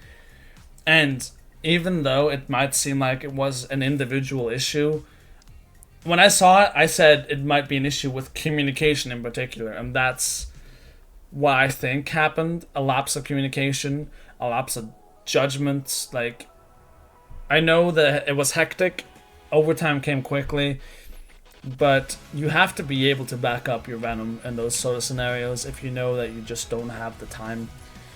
And unfortunately, that was how that map ended, and I know they're going to learn from that, and they're going to come back stronger. I mean, by all means, Iridium, you heard the man. Come back stronger next week. Or, yeah, come back stronger next day, actually, because we do have 2 days a week. By all means. I'm not sure if... I think the next map has already been played. I'm pretty sure we're just going to be viewing a replay code, so I... Yes, don't we're know currently what's trying to taking so find long. that right now, which is why we're vamping. Just being a little transparent, we're vamping a little bit. We're trying to find that right now.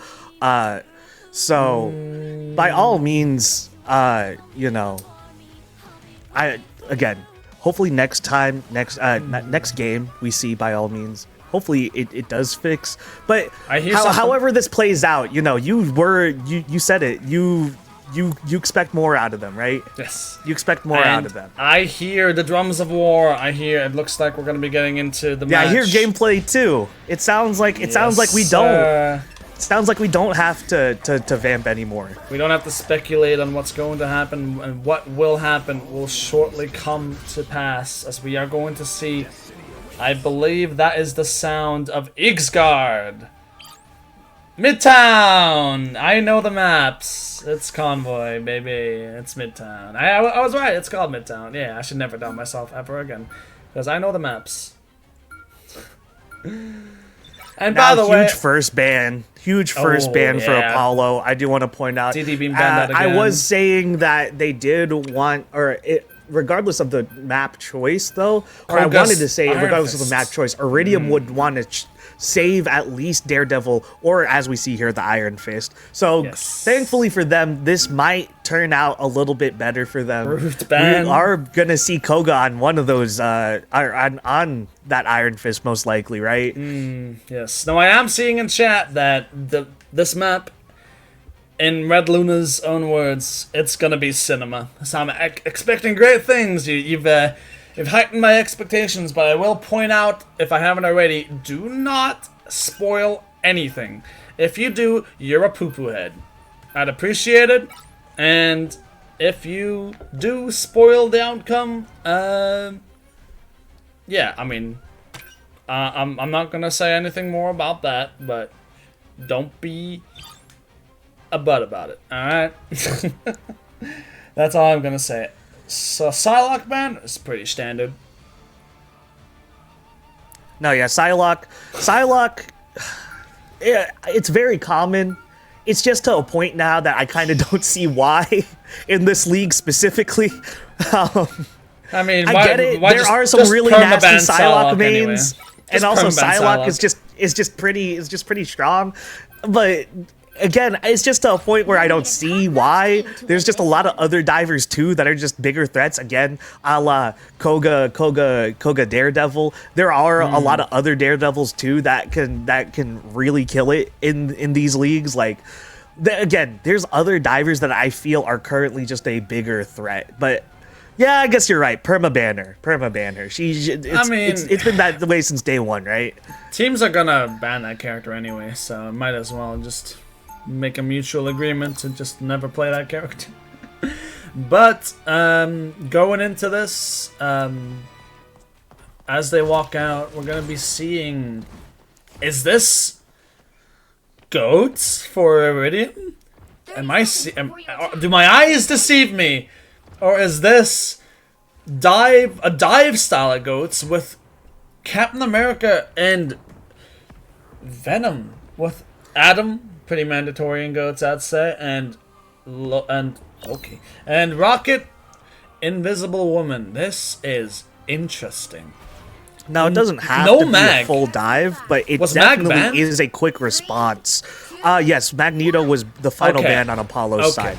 So Iridium again might not be just straight up diving. This might just be a quick reaction type defensive comp. because by all means, if you counter and engage as these two divers, by all means, it does cause a lot of problems. And as we see here, Koga though, actually on the Captain America, right? That was the super interesting, because we were talking about Koga on the other divers, and then we see Goats on Iridium. Koga's gonna be their Captain America, which does take a little bit of the DPS that he was doing out of the way. Sneaky Golem with a huge one to start the match. Where's Waldo? He's on the high ground. He's flanking, and he's dead. Where's Waldo? I'm Moon Knight. I'm schizophrenic, but I'm also dead. As Sneaky Golem finds the pick off onto him. The CYA comes out from King, as well as the Colossal Squirrel Tsunami. Duck Awesome does find a pick up onto his opposite number, potentially breaking this spawn hole that Iridium have set up. Going over to the Strange now. The portal back earlier is Nesmond, potentially. Duck Awesome finding the grab at the Sneaky Golem, now looking to psionically seduce everyone on Eros Iridium. However, Ravenloft with a 3-man res in the enemy backline, but the cart's still being pushed. It's stopped now. There's the end song. Inferno finds Adam. Ravenloft. Koga finds one. Mo is being rezzed. It's all happening. Sneaky Golem and Koga find another. And Iridium, Ravenloft being self-rezzed, it's looking like Iridium are just continuing this spawn hold, and it's looking very convincing so far, especially with Nesbund coming back quickly with that TP. Iridium, again, as I was saying before, or as I was saying before the fight did pop off, Koga is going to lose a little bit of DPS going on this Captain America, which is interesting, but they do have Ravenloft on that more DPS-centric Adam Warlock.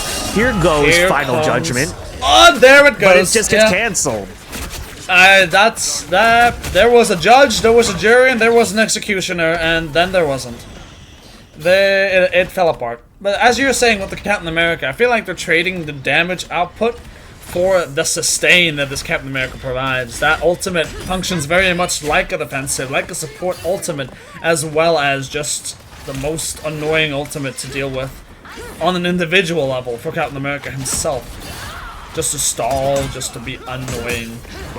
And Apollo was swapping it up. Waldo's going onto the Angela. Ivagamota from Nesbund. King, in response, does use the invisible barrier. Nesbund trying to block up heals potentially here. Not really working to his favor. White Rabbit uses the CYA as well. Does not find the value he wanted to with that one potentially. Here comes the End Song Inferno. Does catch on to Ravenloft. I do not think he has the self-res available. There comes the Invisible Boundary and the Fate of Both Worlds in response from Effort. Psionic, the Seduction, Duck Awesome. He found purchase with it last time. Joshi picking up the pieces. Nesmond does get res though. Sneaky Golem uses the Feast of the Abyss, but he gets cancelled by the grab of Duck Awesome. Mo finds a pickoff onto Koga, but Ravenloft, he has another Karmic Revival.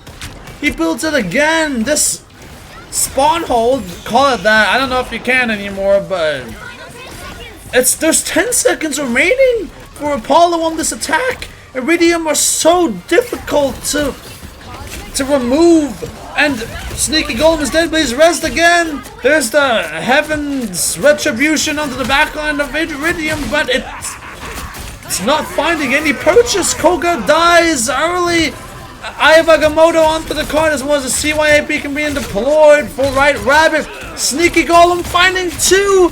The Kraken Impact finds no value. Sneaky Golem gets the quadra kill. That's an ace. And is this your definition of cinema? Because frankly, as cinematic as that was, a full hold for Iridium, that was... Nah, that's what they call a oneer in the industry. That's a one take. That's a oneer. That's a oneer. I mean, that's a one take.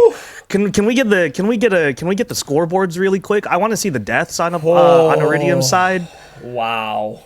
It's actually honestly relatively even, minus White Rabbit having a single death, and we're looking. Wow, Sneaky Golem, 8 finals. Yeah, no. it's relatively even if you just look at the deaths, but then there's White Rabbit with 1, and Sneaky Golem and Koga were just going crazy on that one. Koga, as you were talking about, just going crazy on the stall, on the sustain, and just the annoyance. But Sneaky Golem was really definitely doing that fast response to just find the kills. Honestly, it really felt as if the fights were around Sneaky Golem. Yeah, and Iridium, I mean, they've come prepared for this Midtown map. It is clear to me why they have picked this. Oh my, that's a flashbang. Ow, my eyes. All right, okay, good. It's clear to me now that Iridium, they're not just playing goats for fun. They're playing goats not just because that's what they're probably had prepared for this map. They're playing goats because, frankly, it might just be a very viable composition. Like, we might see more of it going forward, but I'm convinced after that performance. Well, actually, no, yeah. What's it called? In general, though, out of spawn, I do see a lot of goats. It is my first time seeing this much dive on goats, though. I usually see at least the Angela go out, and then like the other 2 tanks are like really, I guess, like wait, Apollo. Just they're playing goats hunkering as well. and standing. And what is going Joshing. on? No, yeah, exactly. So Apollo is on that. That's what I'm saying. Yeah, Apollo's on that side, wanting to hold with, as you were saying, multiple, just sustains and just like all this annoyance. And it's very common. It is pretty common to see goats, but again, I'm just not used to seeing so much dive on it. And speaking of which, Mo gonna get dived on the counter dive. I just don't know if Apollo were able to replicate what Iridium just did, as Red Luna does use this invisible boundary early, but it provides a lot of value as Koga, from the shadows of the invisible boundary, manages to find one. Red Luna finds another White Rabbit. The supports, the bloodthirsty supports, Nesman with the melee under effort. And like I was saying, Apollo, they can't replicate this spawn hold, this full hold that Iridium did. Mo is nowhere near close enough to this freedom charge to have the impact he desires. The psionic seduction from Duck Awesome provides some value. King does have this invisible boundary finally, but what happened to it? Did it? The positioning of it, was it bad? Did it get cancelled? I don't know. There's a Karmic Revival in play from Apollo. Everyone's being res, but Red Luna and Koga are cleaning up house. Ravenloft finds everybody, and Sneaky Golem responds and kills the remainder. But huge plays all around. I want to glaze Sneaky Golem one more time. He kicked off that entire final fight right there with that insane ult to group everybody up. Oh my goodness. And then the rest of the team just responding in kind. You get a little bit from everybody else. Red Luna getting a couple final hits right there at the end too. Like, again, just excellent team play right after, just capitalizing on a crazy group up. And then you have I want to say it's pretty funny to think about. You technically have two group ups, and one was unintentional in the sense that when you ult as Adam Warlock and you say Born Again, you've grouped everybody around you as Adam Warlock. So, again, just really excellent stuff by the team to capitalize on both of those opportunities and just really close it out right there. Wait, are we going into another map or am I tweaking? This is the next... You might be hearing the next game, but I mean, I gotta go to the bathroom, so I don't know if we can take. But speaking of which, we are going to be going on to the next game very soon. And for the sake of Boca and everybody else out there in the audience that does need to take a little break, go grab a snack, go grab some water, go to the restroom. We will be right back. Ow! Koga on the side of Apollo. Both teams playing the same backline. Invis and Gambit and Sneaky Golem just fall as well. This poke from the Phoenix as well as the Bucky proven to be too much. Apollo. A lot of ultimates being used. There's the clobber from Iridium. finds a lot of stuns. I think Meteor M does not connect. All these ultimates are going wide, but this fight, this prolonged fight is favoring Iridium, or sorry, favoring Apollo. Oh! Huge. Nesman, my goat! He finds a lot of stuns. I think Meteor M does not connect. All these ultimates are going wide, but this fight, this prolonged fight is favoring Iridium, or sorry, favoring Apollo. Oh! Huge. Nesman, my goat! He finds the timing. The mag bubble timing to where Nesman showing off the stuff right there. That's some good. First Meteor M going out on the side of Duck Awesome is just gonna unfortunately not amount to much. But here comes Heaven's Retribution from Red Luna. Waldo doing crazy stuff right. Inferno. Meteor M does not find anything. Sneaky Golem uses the clobber, finds nothing. Raging Royal Flush comes out, as well as the Invisible Boundary for Iridium. Red Luna finds 2 onto the mag, as well as the Invis Woman. Sneaky Golem follows up onto Effort, and potentially this Phoenix. Yeah, lots of ults went out, but regardless, fight went on long enough for I guess both teams to really pull up right now. We're gonna come up on a couple extra ults for side of Iridium very soon, and I mean, looks like they might not need it. It's just gonna be a pretty clean sweep here. Iridium respond with their own. Here comes Nesman's Meteor M we're talking about.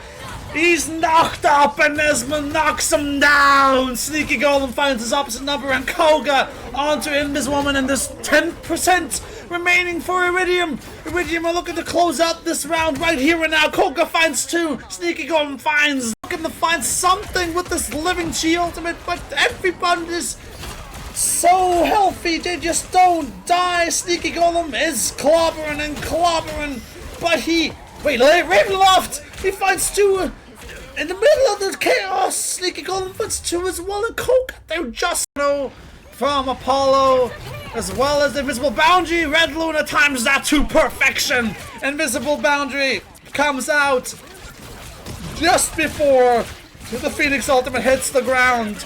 Effort though, with the Gambit. Oh, White Rabbit uses the Sneaky Golem, not so sneaky, almost falls. Oh. This Hulk, though, has to use the Monster Hulk form, but he gets look at that health bar! It just gets melted, but he's still alive. And Jashi with the end song Inferno. There's the. I mean, it's equal now, but Iridium, they don't have the point. Apollo.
Welcome on back, Marvel Rivals esports fans, MRL League enjoyers, and internet dwellers alike. We are here with the final matchup of the day, which is Crimson Eclipse versus Black Viper. I'm actually pretty excited for this one because besides fragging friends today, we do also recognize Crimson Eclipse from Season 0. Crimson Eclipse coming back at it this time. Kamalek back at it. Butu, Silenti as well. Shalevro, as we all know and love, and Karambo. I believe we saw Karambo towards the end of the season, or at least towards the later broadcast that I was a part of. But Ungodly Pariah is a new name I'm not too familiar with. So it's going to be pretty interesting to see how they fit into this team with the second tank, or it's not really a role queue, but as they are listed as the second tank for them right now. Ungodly Pariah is certainly a fitting name for a Venom player if he does play it. I'll tell you that much. The Feast of the Abyss is almost like a pariah, like biting at your toe beanies in the Amazon river if you choose to ever go for a swim there. Pro tip: do not do that. Unless you want your toe beanies to be toe gone, because those pariahs are known to be flesh eating and just. Are you talking about piranhas? Boca? Yeah, piranhas. Amazon rainforest. Yeah. Anyways, on the other side, we have Black Viper with MRZDX. Don't worry, man. I'll stop you while you're ahead. Thank you, and then Hannibal, Andrew Lincoln. Oh, my fault. Sorry. I'm from NA. I thought that was Abraham for a second. 16th in the book. Cousin. Abraham Lincoln. Yeah, Andrew Lincoln. Really interestingly enough, is going to be on that Bucky other side of the Wilkes booth, and Walker's gonna be on the other DPS, and Leon himself, as well as I believe that's gonna be Shad's.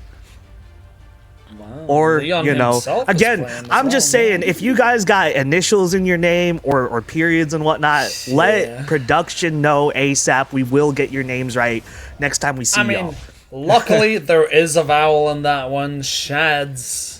Yeah, so you do get away with like actually pronouncing the word, right? Thank you for that.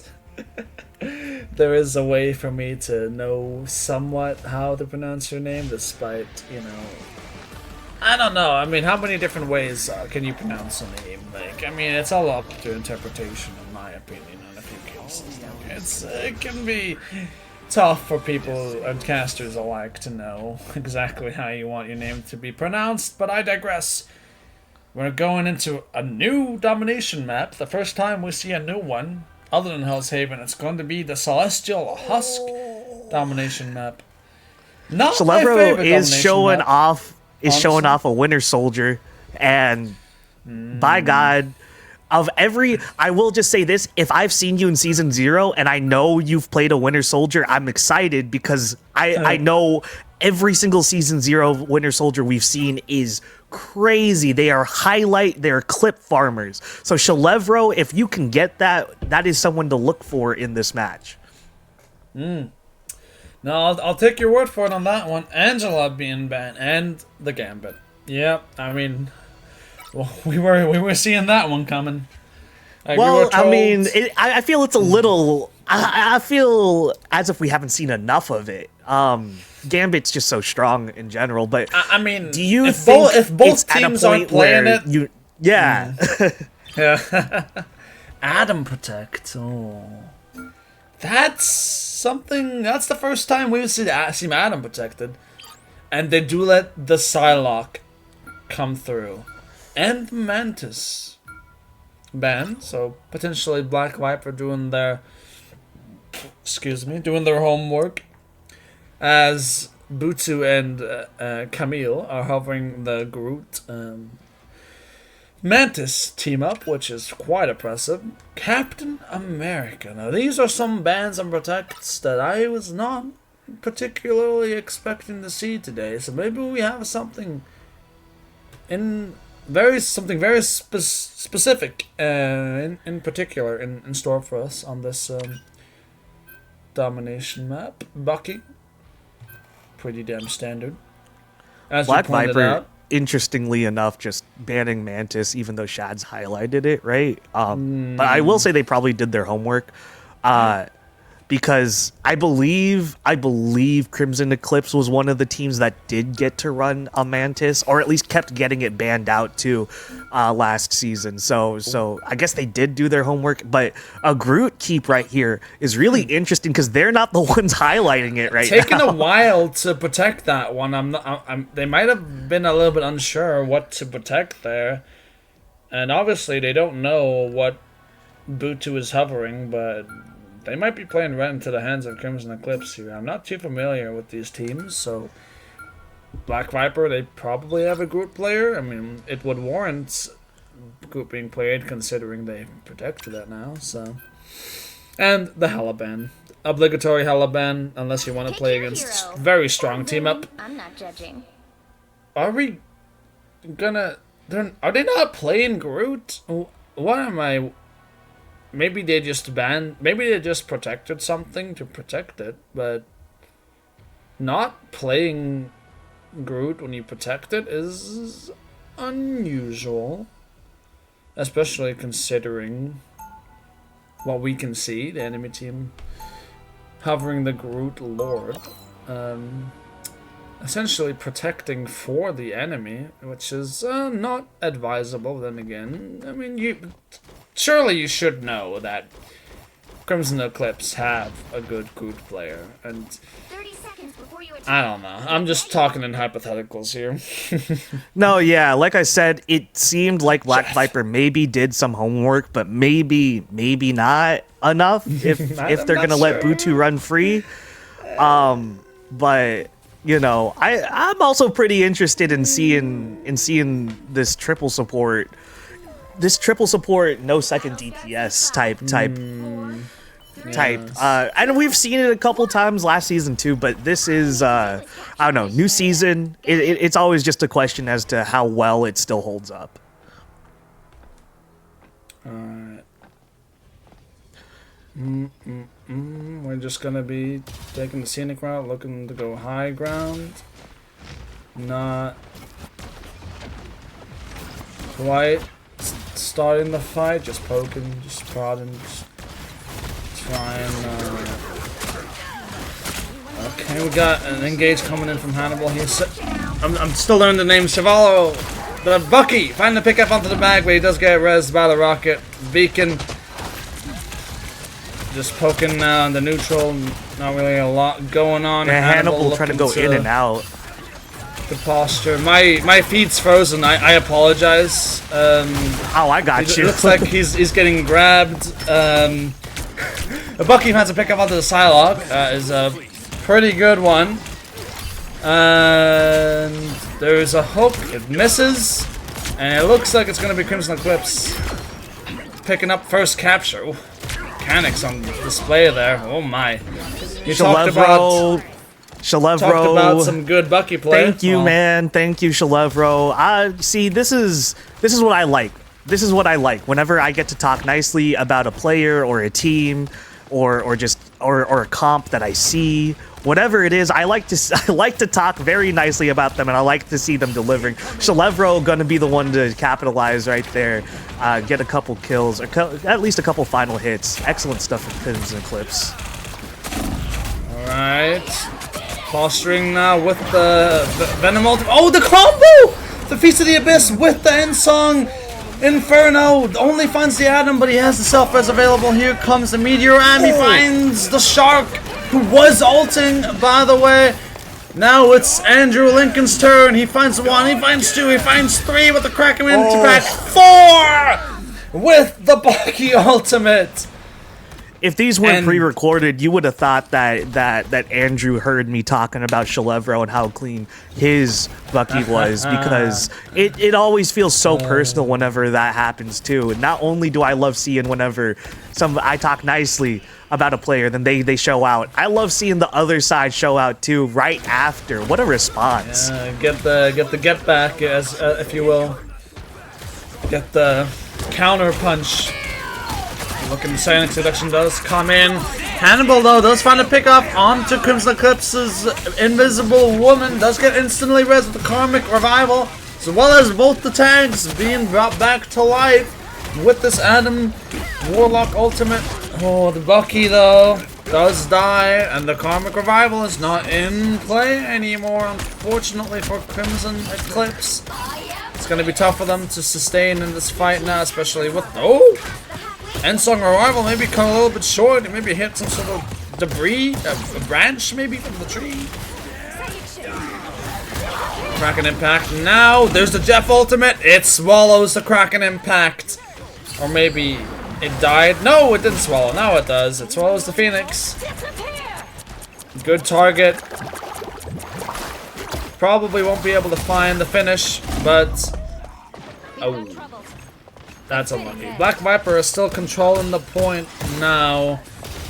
And Crimson Eclipse, they're coming up on the Groot, they're coming up on the Bucky Kraken Impact. Chevalro! My goodness. He took the other Bucky's play personal. He wants to get one back on him as well. That's what you love to see. Andrew Lincoln's was good. In terms of raw kills, coming right back. Shalavro's wasn't necessarily a 4K, but it was enough to get the job done. And this is the type of back and forth series and individual matchups we love to see. Now, Hannibal is just gonna get bullied. caught out right there. Oh, regretting letting this Shalavro, go through. oh my gosh. Sure. Shalavro. Just maximizes the DPS right there. I mean, my fault. I actually wanted to say they do it all the time, but that specific. Oh my god. And there's no portal in play. This is last fight. They're just not being allowed forward. There is a portal going on now from Andrew Lincoln. He is setting up for the portal contest. So they will be able to contest that way. There is somebody on the point for them as well. I believe that's the Venom using the Feast of the Abyss now. CYA and Ensong Inferno plus the Meteor M being used. But Born again rings out. The Karmic Revival comes through for Crimson Eclipse. There's the bubble. Does not find the Swallow. Voodoo finds Hannibal. It does get res. So many reses going on at the same time. It's hard to keep track. Shads! DPS Rocket! Finds Cervelio and Walkers. Another double for him. Make it a triple. Yes. Finds the Emma, and I believe Camille is looking to TP in the rest of Crimson Eclipse. It's gonna be rough though. There's a Loki swap just to get that green for the invulnerability frames to potentially get an easier access to this point. The Feast of the Abyss is looking, not finding much. Hannibal does not find the flesh he so seeks, and Butu with the Strangling Prism, the grenade, plus the ultimate damage itself. He finds a triple. Will he find some more? Not quite, but the Invis plus Chevalio managed to clean up the fight. It's only Hannibal left. There's no TP for Black Viper, but 99 to 99. This is as close as it gets. Andrew's now on the Spidey. Chads is also contesting with this rocket. Very difficult to dislodge. This rocket is still on the point. So obnoxious. Uses the CYA actually to keep himself alive. It's not over. Ensong Inferno, but Chevalio finds one. Finds the rocket finally. There's no resets available, I'm pretty sure. Camilla finds the melee onto the mag, but Walkers and Hannibal. Black Viper are turning this around. I thought they were dead to rights, but Black Viper are proving that they are too resilient to be removed from this objective. Even without the TP available, they're still able to secure that first round completion. Absolutely nail biting type round right there. Andrew Lincoln with the quick swaps. Honestly, Crimson Eclipse also really with very quick swaps. It was a game of swaps right there towards the end of that round. Crimson Eclipse first doing major swaps into the Strange Loki push, which did get them the point for a second there. But Shad's holding out really well as the sole survivor for Black Viper, literally long enough for Leon himself. Or no, my fault. It was actually Karambo who pulls out the first invisible boundary right after, and then Leon himself, shortly after, will then build it and save the hell out of Shads, who, like, practically saved their chances right there. I'd even argue, because Shads not only does he survive, but he also survives long enough to put down his CYA amplifier, which also does... heal you and give you shields. So that, I believe, came down earlier than the invisible boundary, and that might have been the hero play that Black Viper needed there. And oh boy, did they need it. Now, there's an early engage from Hannibal here. Does have to use his abilities pretty early. Here comes the Psionic Seduction on the side of Crimson Eclipse. Finds the stun onto the Venom, but no more. Camille, the Jeff on the off angle. Does get res the mag, but he finds the Venom. Chevalio. It's Shalevro. You got it, man. It's all good. Does fine too. I need to fucking learn that. Let's do as well. It's all good, but Shalevro is trying to pump down the damage right now. On this guy. As Black Viper is just sitting right outside the entrance. He's the mechanics. He's got it down. All right. This guy is insane. No, Shalevro is very efficient on a lot of characters. Really just proficient. Not just efficient, but proficient as well. Butu with a huge prison. Oh my god, they're gonna get strangled in there with the walls going up, but the vines aren't enough. And there goes Meteor M from the side of Black Viper. That's not gonna catch, but Andrew Lincoln and Black Viper are there to help out Black Viper. Taking 1, 2, 3. But Silent, he says, no, I want to take those right back. My goodness, there's so much going on right Phoenix. Now. Oh! Jeff survives! He gets him off the map! There it is! Oh my goodness, Camille! Eat onto Hannibal! Is not able to get himself back on the map, and for this entire time, Crimson Eclipse, they have not lost the point. The capture percentage is accruing slowly. They're at almost 70%. 2/3 of this point captured. Karimbo finds Lincoln. Shads does use the CYA. Hannibal finds a pickup onto the Adam, but he might have to self-res. There's a portal used at some point for Black Viper, I believe, as Hannibal does come back onto the Strange. Here comes the Psionic Seduction from Crimson Eclipse. Dangerously low. Finds a reset. This Kraken Impact. Will he find another onto the Groot? Oh, Strangling Prison is awkward. He didn't get the reset. The eat. It got 2. Oh. It's just not enough. That would have been cinema, dare I say. Pretty slick from the Jeff if you managed to pull that off, but there's just too much damage. Black Viper get control. Now, my goodness, just so many ults going out right there. We actually got to see a couple people actually throw out 2 ults in one fight. I believe. No, I take that back. It's just so many ults that were holding over for all 6 players on each side that it felt like it was 2 ults per person almost. But my goodness. I have Agamotto. And Hannibal instantly gets deleted. His health bar says bye-bye. Here comes the Meteor M now from MRS DX. Lincoln does find a pickup onto Chevalier, who's now on the Star-Lord. He has the Galactic Legend if he chooses to use it. Here is the invisible boundary from both teams. Karimbo's is a little bit better, in my humble opinion. Here comes the Star-Lord Ultimate's Galactic Legend. Does not find purchase. I take that back. Finds Shads in the backline. No more reses for Black Viper. But here comes the end song Inferno from Walker's Andrew, Lincoln. Finds purchase with the Kraken Impact. Camille going for more of a safe variant of the It's Jeff Ultimate. But Black Viper, meanwhile, they're at 80%. We're looking at last fight territory for both these teams, and Black Viper could just end this map here. 14% remaining, 13 and counting. Walkers finds Karimbo. Inviswoman down. Dangerously low is the Emma. Groot is here with the Strangling Prism. Camille is portaling, I believe, but the staggers, it's not in. Oh, they can't touch.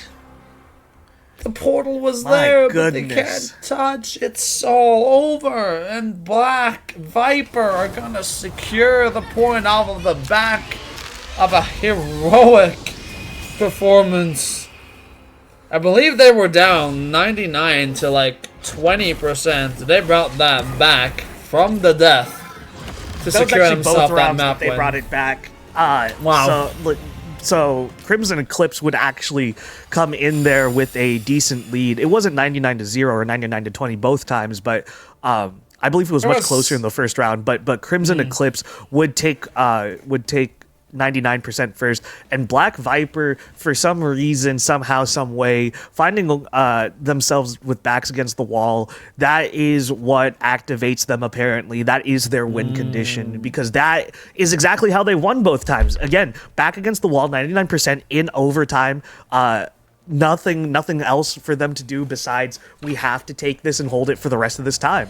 And really excellent stuff from Black Viper. I mean, this is Division 1 for a reason. Everybody is in here for a reason.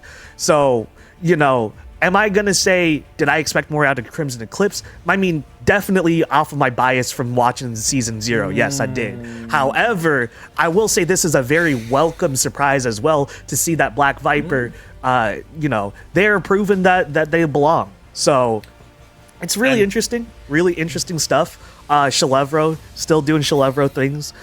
Camilic, I will say, did struggle a little bit. Not necessarily on their own part, but it's just the way that the comp was, the way the comp and the positioning was playing out for them. Not only were they unable to capitalize on the It's Jeff ultimates, they also were just getting caught out consistently. I don't know if you noticed it, but whenever the camera would always cut to Camilic, it felt like they were isolated from the team in such a way that it was a little too dangerous when we saw them. I approve of the Jeff, but I was a little bit rough in terms of all Jeff performances of all time. But don't get it twisted.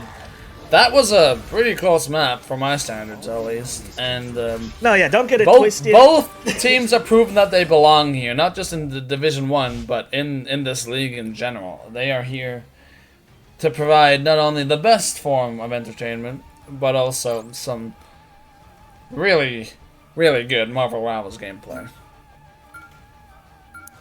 Angela is going to be the first ban out by side of Black Viper. It's going to be interesting. That's also... Actually, no. Where are we? Midtown? Yes. Yeah, that is a little interesting to me. It's just a little interesting to me. There's not a lot of entry points for Angela to find value, considering, first and foremost, like, other than late third point, there aren't really a ton of ledges to utilize, but you can still find purchase. But if you're planning to play flank Angela, I'm not saying that's a wasted ban, but you're gonna end up moving a lot more than you should be in terms of rotating around, because as you're saying, there's just a lot less connecting points for Angela to really make quick rotations and get to quick health packs, etc., etc. There, as you said, there is elevation and whatnot and breaks in line of sight, but it's not the same way that we would in, say, as we were talking about Araco, right? Yeah, I'm not saying they would have maybe liked that ban back, but if they if they could do something better, they would. Maybe they just don't have anything better to ban. Maybe it's just like this character is decently strong. We want to play the others. We don't want to play against it. But all's fair, And also the Jeff ban, which it's fine. You gotta ban Jeff, at least one of the two small ones. Jeff, especially on first, no ledges, but the map, especially with these convoy maps, is so linear. And Jeff's Joyful Splash allows you to cleave through 11 people, essentially. If everybody stacks, you can get from one team fight in neutral where everybody stacks, you can get 7,500 healing and close to 5,000 damage. And I'm not joking. I play Jeff, so I know. You can get insane numbers in the neutral just by holding M1 and just aiming in the general direction of your team and the enemy, if everybody is stacking, which not. So onto our point that they don't know what to ban. I mean, this did happen a couple. This isn't the first time I've ever seen it. I mean, not only in this league, or not only in general, but in this league, this isn't the first time I've seen this. I feel like that usually just means they'd rather keep their options open. At least the more that I see it. Because at first you start to feel, especially in the heat of the games, you start to feel, well, aren't they thinking about this? Aren't they thinking about that? Maybe they don't want to maybe they don't want to ban this. But then again, the bigger picture, to me, it feels like, wow, maybe these teams are just wanting to keep more options open for themselves in general, and also on top of that, force the other team to ban someone out. If I'm not banning someone out, you know what that means? It means that's somebody that we can play and someone that you can play, but more importantly, someone we can play, right? That is not banned out. So then now you are in the position to be like, so for example, I don't know how else to describe this rationale besides, if I go 0 bans, it's on you to control the match, if that makes sense. Exactly.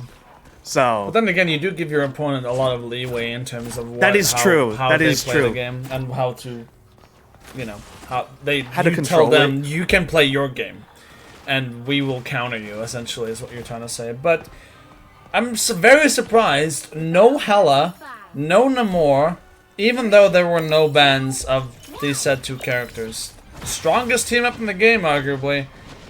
But we don't see either of them on either team. So, I mean, fair enough. If you don't want to use it, don't use it. Now Hannibal. Shalevro gonna be on the group, which is actually gonna be really interesting to me. I don't know. I just haven't seen Shalevro. Well, maybe I have seen it, and I'm just way more used to his DPS, but I don't remember Shalevro really showing off too much of a Groot. But as I say that, Shalevro is going to take one and is going to start something for them, but falls early right after them. Black Viper, Chad's playing the Loki. They're playing the Groot, Loki, Mets combo to Strangling Prison, plus the Khonshu combo. It doesn't find what you would expect it to, but the Emma does send it in the backline. Maybe forced to do that because of the Hand of the Khonshu ultimate there, and we're seeing now why Moon Knight is a character that maybe should be banned more than he is, and maybe that's why we see more of that recently. That's stall ultimate, if anything, from the Penny, and I believe Black Viper is going to get this card underway as soon as they can get this Groot explode off this Herbie-driven hover vehicle. Yeah, no, Shalevro trying as hard as they could alongside Zant, who, as you said, did have that delay. But they're going to actually return pretty damn quick right here as Walker's actually is going to get one on Camillic right there. That's going to be huge. That's one healer down for Crimson Eclipse. As the invisible boundary goes up, it's about to run out, and that's going to be huge for them. Silent T now down as well. That is 2 healers down for Crimson Eclipse as they tried to get some reses out. Andrew Lincoln going absolutely crazy. This is their emancipation, if you will. They're being free of this other team. Iridium showed us how to play goats on the fence on this map, and I don't think Eclipse are following their example. Black Viper are breaking through. Moon Knight proven like the bane of goats. And all logic says that it should, but here comes the Strangling Prison. Early engage here as they find the Luna and Adam. The back line of Eclipse are in shambles. Luna does get rezzed, but she's just being run down. The Bond from Adam does manage to keep them alive. Nice freeze, but it doesn't matter. The focus fire from Black Viper is too good. There's just not any response that is adequate to deter Black Viper as they kept first. Black Viper cleaning up Crimson Eclipse, just marching down the lane, or marching down the the line, I guess. I wouldn't say lane, as it's not just straight, but marching down the line right now as they're taking this cart up and forward. Shads is going to be the sole holder, the sole booster of it. Like Walker's pulling out, a hurricane. Capitalizing this pressure, but I mean, again, that everybody, soul if you tell your bond, teammates just turn around, if you just say, hey, turn around, kill her, and also have a healer that's also healing most of y'all, you will get her, I promise y'all. That soul bond is a miniature ultimate. If you have that thing, you can live through anything. And here comes Strangling Prison, Khonshu, Hand of Khonshu, combination! If this time it finds purchase, that's a 3k for Lincoln of the Andrew variety, and bye-bye to those walls. They got disintegrated by the power of the hover vehicle. And now we're approaching seconds. And Eclipse, they're coming, but they just don't touch. Walker's on the Hawkeye now. And he's already gotten a pick on this Bucky. The Bucky had Kraken Impact out of the way. Not gonna be able to pull that out. Salvero not gonna be able to utilize that. And now the Atom does die. However, self-res? No. And the Staggers, Black Viper, they're just bullying them in their own spawn. Clips, they can't peek. They can't play the game. This Moon Knight has all the answers to whatever Eclipse threw at them. Here comes the Sonic Seduction. But it's awkward. There's so many group walls. They do manage to find Hannibal on the side of Black Viper, though. But Soul Resurgence from this Loki copy comes out. Chameleon Response does go for their own. Does run out for Shads. And it does look like Eclipse are managing to find and manufacture a hold on third here. But yeah. No, that's all good. And Black Viper, yeah. Plenty of time to work with still, over 2 minutes. And 3 or more ultimates for both sides now. Both ult economies looking very good. Especially Black Vipers, who's coming up on the Meteor Arm as well. They're dumping 5 ultimates, or at least 4 into this. And as much as I'd like to say that Eclipse have a lot of tools to respond, I am doubtful they're even gonna be able to utilize them properly. And this Meteor M has the potential to completely shut down Karimbo and all their hopes and dreams as we're approaching Avengers Tower. Meteor M is not online quite yet, and the capitalize actually. Caster Curse, maybe. Crimson Eclipse. Proactively. Huge. Use those ultimates. The Strangling Prism and the Invisible Barrier for the bag on the side of Black Viper. Has the Meteor M. He was 1% off, but he couldn't find the timing. Obviously, so important to kill that Invis to get the minimum. Minimize the amount of value you get from that Invis ultimate. Now, not only do they not have Meteor M, but now Camille has the Fate of Both Worlds, a Lunar ultimate of their own, and as well they have the... Oh, but Zan dies? Oh, that can't happen. Boot is super weak. There comes the Invisible Boundary from Sheds. But, the Fate of Both Worlds is healing a lot, but Hawkeye finds purchase onto Aurora. They fall. The Sonic Seduction finds nothing, and that is a massive 3-man Strangling Prison as Hannibal is showing them who's boss. Corpses of Crimson Eclipse lie scattered, ready to be served on a platter for Hannibal to... I don't know. Is this the cannibal Hannibal, or is this another timeline where he doesn't need people? I digress. I believe that's Hannibal the Great, the general, actually, as he was the one leading them into that fight. That was actually really just good stuff from him. Shalevro tried to switch over to the Winter Soldier. You know, I feel as though from everything we've seen from them in this league, Shalevro was doing the very classic, damn, I guess I gotta go like play one of my better characters right now, as opposed to the comp. Because, I mean, say what you want. Statistically speaking, I'm pretty sure Shalevro has shown out the most on Winter Soldier as opposed to other characters in this league. So yeah, they were just trying to again get onto one of their better characters, but it felt a little too late. Also, their Kraken impact towards the end getting canceled out by both Shads and Leon himself. Just super unfortunate way that it turned out. Just a little too late. And then one unfortunate ult.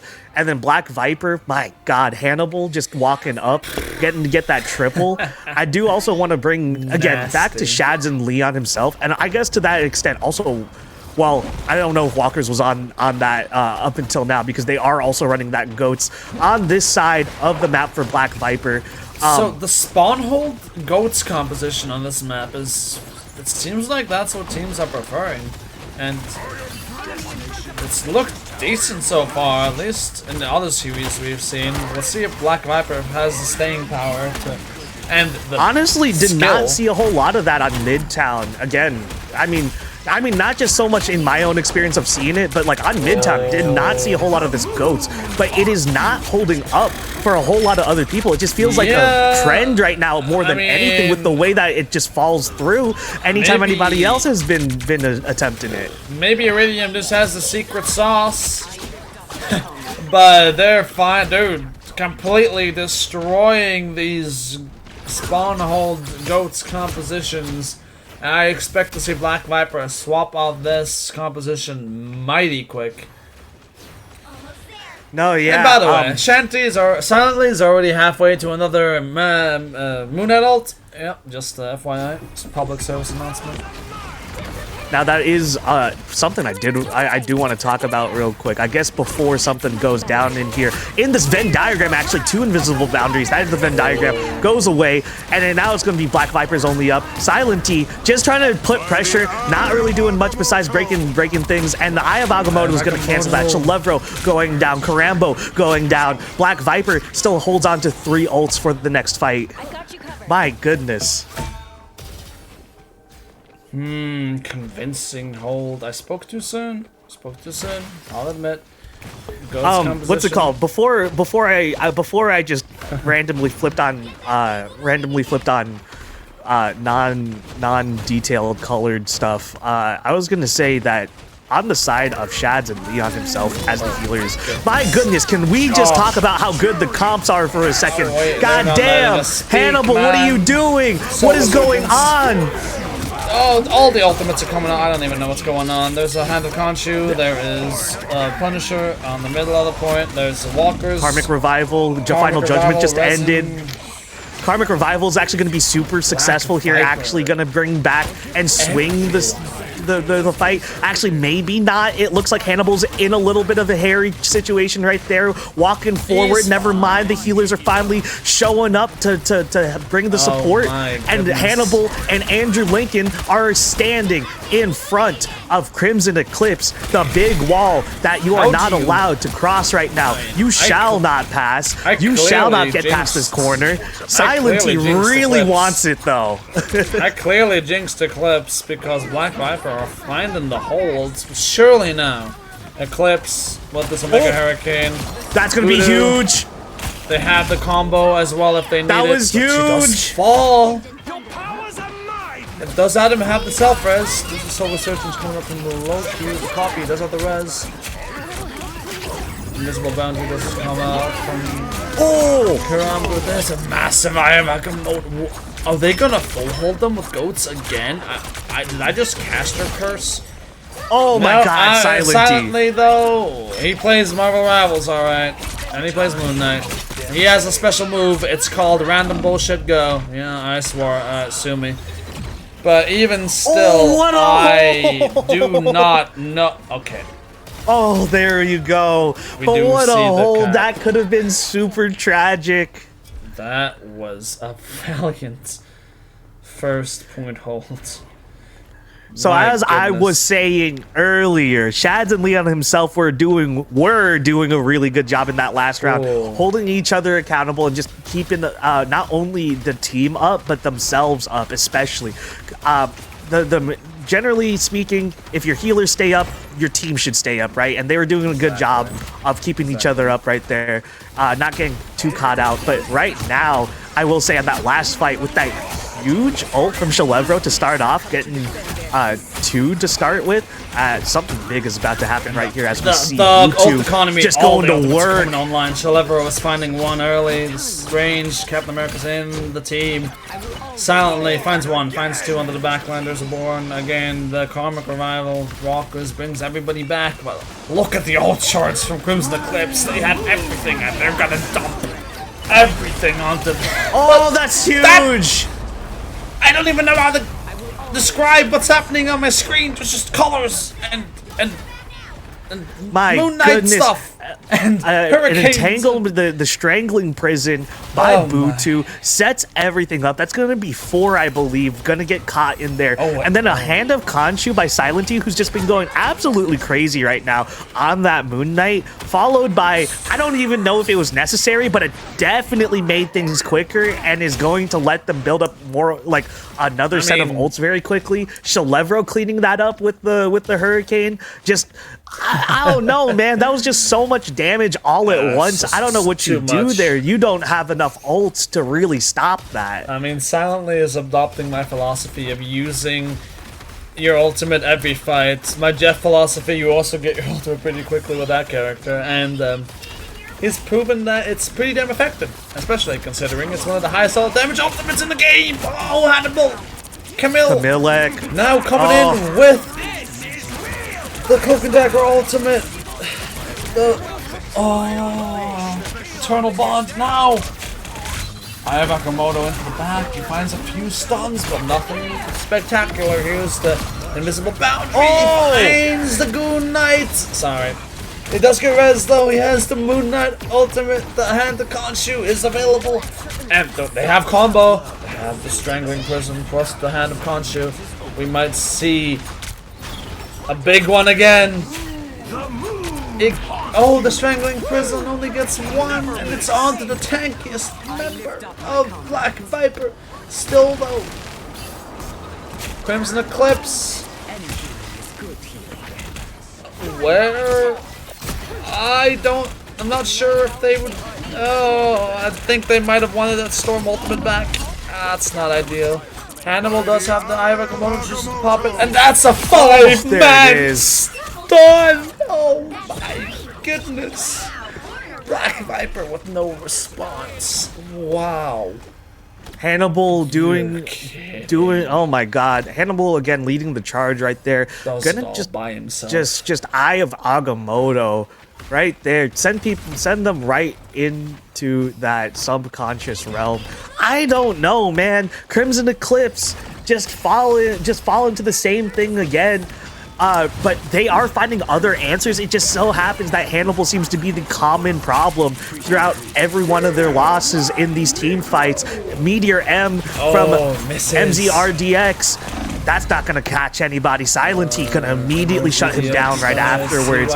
Here we have with Silent-T with the Hand of Khonshu. That's going to catch another one right there. That's a double for Silent-T, but that's going to be stopped immediately. Hannibal with another Eye of Agamotto. That's the second one as soon as we stop that last team fight. Oh my goodness. Hannibal, lead your team to victory. Get those war elephants into the hills. Tell the Romans, get out of there. Hannibal is looking at TP, but I don't think he's going to make it. There's just no time.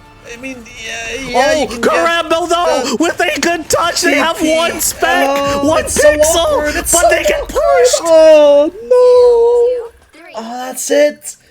Where was the other side of that? I want to know. I want to know where he placed that ult, like where the other side of that ult was, because if there was anybody else around him, they could have gone towards the other side because it's a two-sided portal, right? They could have easily. That's just super unfortunate. I don't know what happened on the other side of that portal, but nobody came through to while Karamba was being pushed out onto the other side towards their spot. Nobody was coming out the other side of the hole. When everyone, again, three people from Black Viper were pushed up past the port too. So if you go out through the other side, you are sneaking onto it. It doesn't matter if it gives you only 1 second of life. Again, you need anybody to touch right there. And oh my gosh. There was in a similar vein to was it Nesman on the Iridium. Yes. My apologies. Was it Nesman on the Venom for Iridium? Yeah. In a very similar vein to how that was just or Sneaky Golem. There you go. Yeah, Sneaky Golem. Very very similar vein to how that was just a very unfortunate. It's like the right idea, right? But it's just one tiny thing in the execution that just went wrong. You know what I mean? It's just really unfortunate. The reason I was saying it's over is because not only are they getting kills, the kills are being spaced out. Hannibal not doing this on purpose, I'm sure, but obviously you get kills. That's the objective, and that's always what you want to do. But the kills were like spaced out with 1 to 2 seconds in between, and the portal was already coming. But by the time the portal is there, the person portaling the Strange is the only person that is able to contest, and he did contest. But at that point, overtime's already ticking down. If you step off that point for half a millisecond, not quite similar to the situation with Iridium, but similar in the sense of you step off point and you lose. That's why it's called the objective. Ranked teammates, if you step off the objective, you lose. Ranked teammates, get it in your skull, because I'm sick of... Anyway, looking at the standings now, Iridium pulling ahead as the clear and obvious, should I say, number one so far. 6-2 win-loss record of the... in terms of maps, followed by Menace with 5-2. 2 wins, 1 loss. Get lost, 2 wins, 1 loss. 2-1, 1-2, 1-2. So overall, we're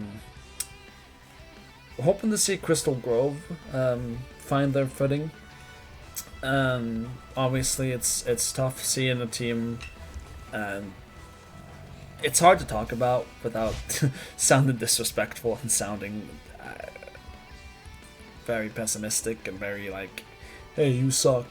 But this is a competitive league, and this is Marvel Rivals, and we gotta point out the facts. And if they're looking to go further, potentially into playoffs, potentially into tournament wins, they gotta step it up. That's just how the competition works. That's just how the cookie crumbles sometimes.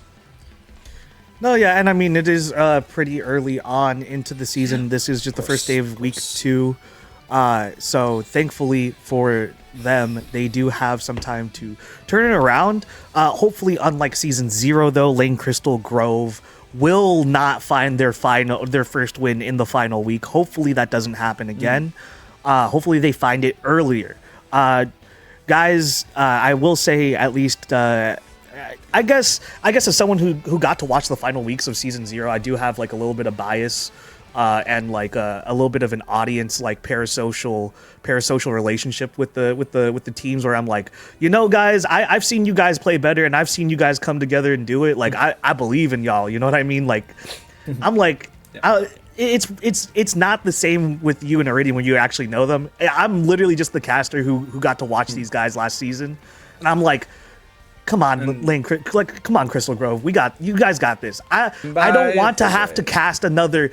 I hope Crystal Grove breaks their losing streak. I don't want to do another one of those. I'm not super familiar with Iridium, granted, but compared to you and Crystal Grove, I don't think you can compare. But I have played with them a little bit. But just to throw that out there for the record, I'm not super familiar, but I know their game, you know, and I know how they play it, okay. So. No, understandable. But no, yeah. I don't know them on the personal level like a lot. A few of them, but not to that extent, I don't think.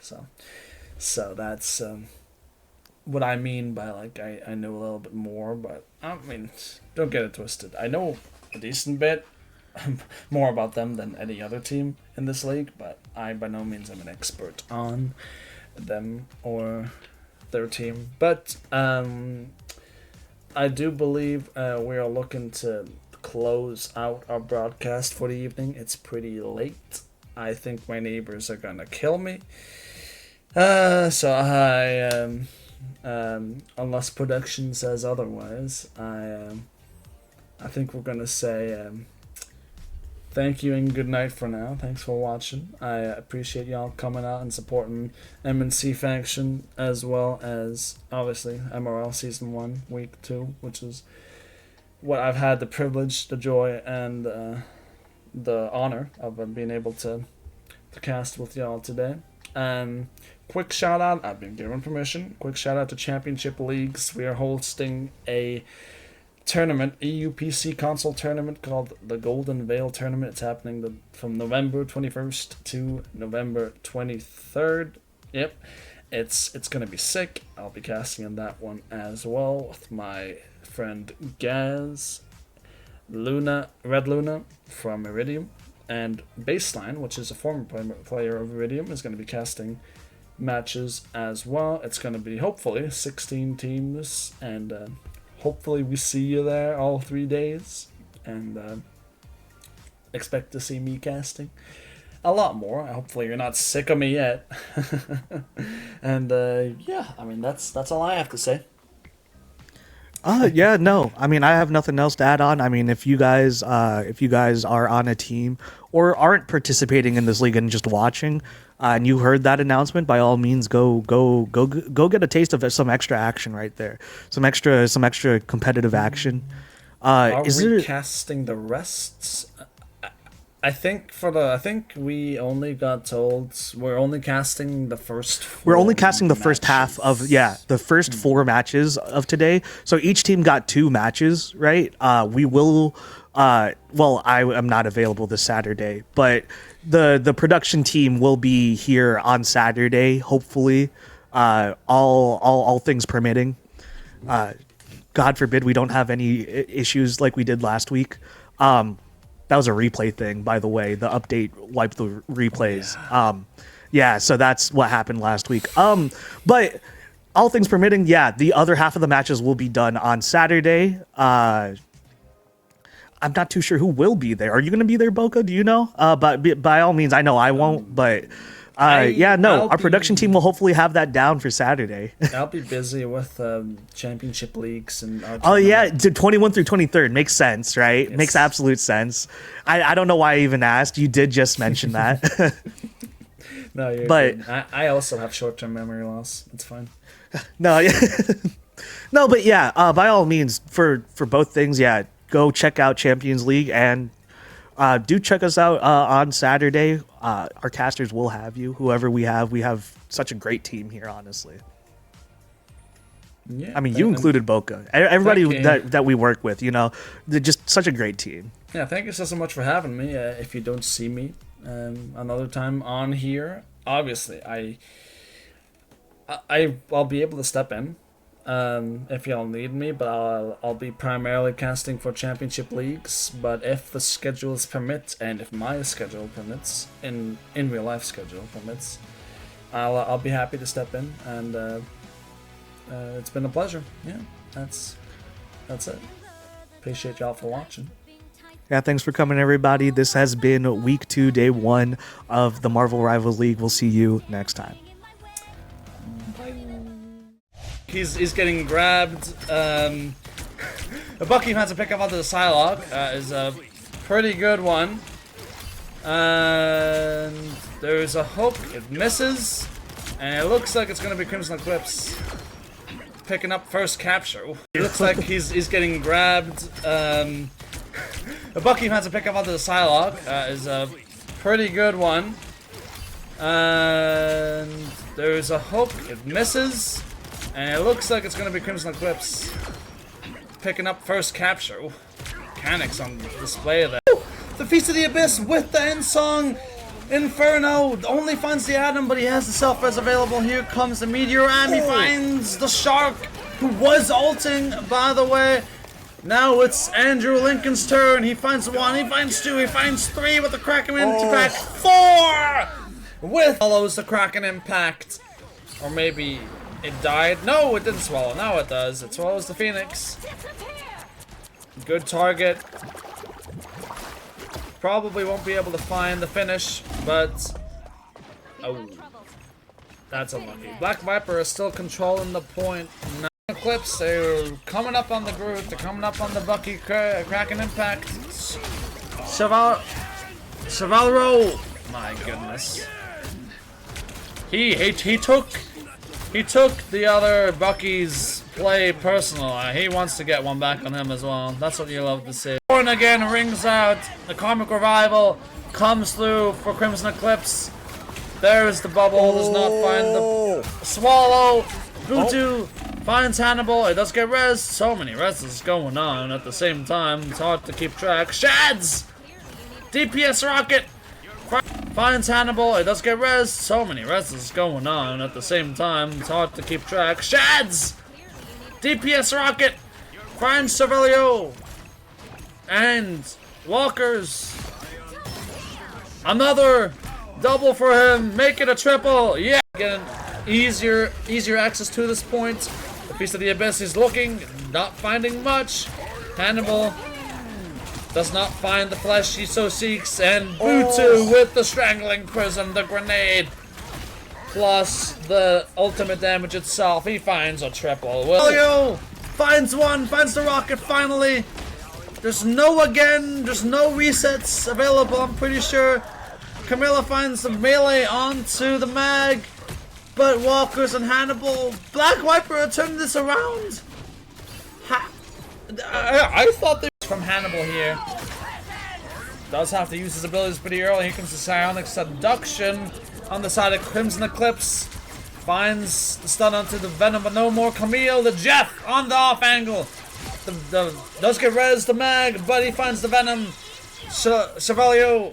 Alright, this guy is insane. Shelevro is very efficient on a lot of characters. Really just proficient. Not just efficient, but proficient as well. Butu with a huge prison. Oh my god, they're gonna get strangled in there with the walls going up, but the vines aren't enough. And there goes Meteor M from the. That's not gonna catch, but Andrew Lincoln and Black Viper are there to help out. Black Viper taking 1, 2, 3, but Silent, he says no.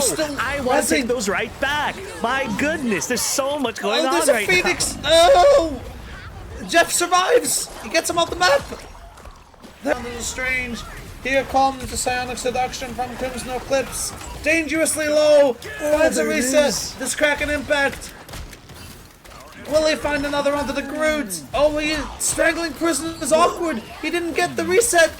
The eat. It got 2. Oh. It's just deleted. His health bar says bye-bye. Here comes the Meteor M now from MRS DX. Lincoln does find a pickup onto Chevalio. Is now on the Star-Lord. He has the Galactic Legend. If he chooses to use it, here is the Invisible Boundary from Bowhunter. In my humble opinion, here comes the Star-Lord Ultimate's Galactic Legend. Does not find purchase. I take that back. Finds Shads in the backline. No more reses for Black Viper. But here comes the end song Inferno from Walkers. Andrew, excuse me. And the Groot Loki Mets combat to Strangling Prison plus the Khonshu combo. It doesn't find what you would expect it to, but the Emma does send it in the backline. Maybe forced to do that because of the Hand of Khonshu ultimate there, and we're Invisible Boundary goes up. It's about to run out, and that's going to be huge for them. Silent T now down as well. That is 2 healers down for Crimson Eclipse as they tried to get some reses out. Andrew Lincoln going absolutely crazy. This is their emancipation, if you will. They're being free of the bond from Adam does manage to keep them alive. Nice freeze, but it doesn't matter. The focus fire from Black Viper is too good. There's just not any response that is adequate to deter Black Viper. I promise y'all. That Soul Bond is a miniature ultimate. If you have that thing, you can live through anything. And here comes Strangling Prison, Khonshu, Hand of Khonshu, combination! If this time it finds Purchase, that's a 3k for Lincoln. For their own. Does run out for Shads, and it does look like Eclipse are managing to find and manufacture a hold on third here, but oh yeah, no, that's all good. Or more ultimates for both sides now. Both ult economies looking very good, especially Black Vipers, who's coming up on the Meteor Arm as well. They're dumping 5 ultimates, or at least 4 into this, and as much as I'd like to say that Eclipse have a lot, game is not online quite yet, and to capitalize actually, Caster Curse maybe, Crimson Eclipse, proactively huge. Use those ultimates, Strangling Prism and the Invisible Barrier for the bag on the side of Black Viper. Both worlds, a Luna ultimate of their own, and as well they have the, but Zed dies? Oh, that can't happen. Boot is super weak. There comes the Invisible Boundary. Sheds. But, the Fate of Both Worlds is healing a lot, but, Sheds. But, the Fate of Both Worlds is healing a lot, but, Hawkeye finds Purchase onto Aurora. They fall. The Sonic Seduction finds nothing, and that is a massive 3-man Strangling Prison as Hannibal goes down in here. In this Venn diagram, actually, 2 invisible boundaries. That is the Venn diagram. Goes away, and then now it's going to be Black Vipers only up. Silent T just trying to put pressure, not really doing much besides breaking things, and the Eye of Agamotto is going to cancel that. Shalevro going down, Karambo going down. Black Viper still holds on to 3 ults for the next fight. Let's talk about how good the comps are for a second. God damn, Hannibal, what are you doing? What is going on?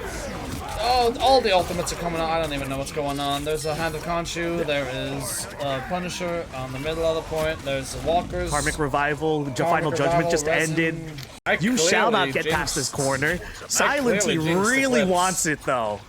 I clearly jinxed Eclipse because Black Viper are finding the holds. Surely now. Eclipse, what this Omega Hurricane. That's going to be huge. They have the combo as well if they need it. That was huge. Oh, Karambo, there's a massive Eye of Agamotto. Are they gonna full hold them with goats again? Did I just cast her curse? Oh my god, Silently though, he plays Marvel Rivals, alright. And he plays Moon Knight. He has a special move, it's called Random Bullshit Go. Yeah, huge ult from Shalevro to start off, getting 2 to start with. Something big is about to happen right here as we see the ult economy just going to work. Coming online. Shalevro was finding 1 early. This range. Captain America's in the team. Silently finds 1, finds 2 under the backlanders are born again. The team silently finds 1, finds 2 under the backlanders are born again. The Karmic Revival Walkers brings everybody back. But look at the ult charts from Crimson Eclipse. They have everything, and they're gonna dump everything onto. Oh, that's huge! I don't even know how to describe what's happening on my screen.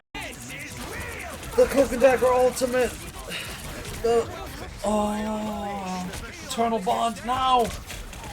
I have Agamotto into the back. He finds a few stuns, but nothing spectacular. Here's the Invisible Boundary. He finds the Goon Knight. Sorry. Where? I'm not sure if they would. Oh, I think they might have wanted that Storm ultimate back. That's not ideal. Hannibal does have the Eye of Agamotto, just pop it, and that's a 5-man stun! Oh my goodness. Anybody, Silent T can immediately shut him down right afterwards.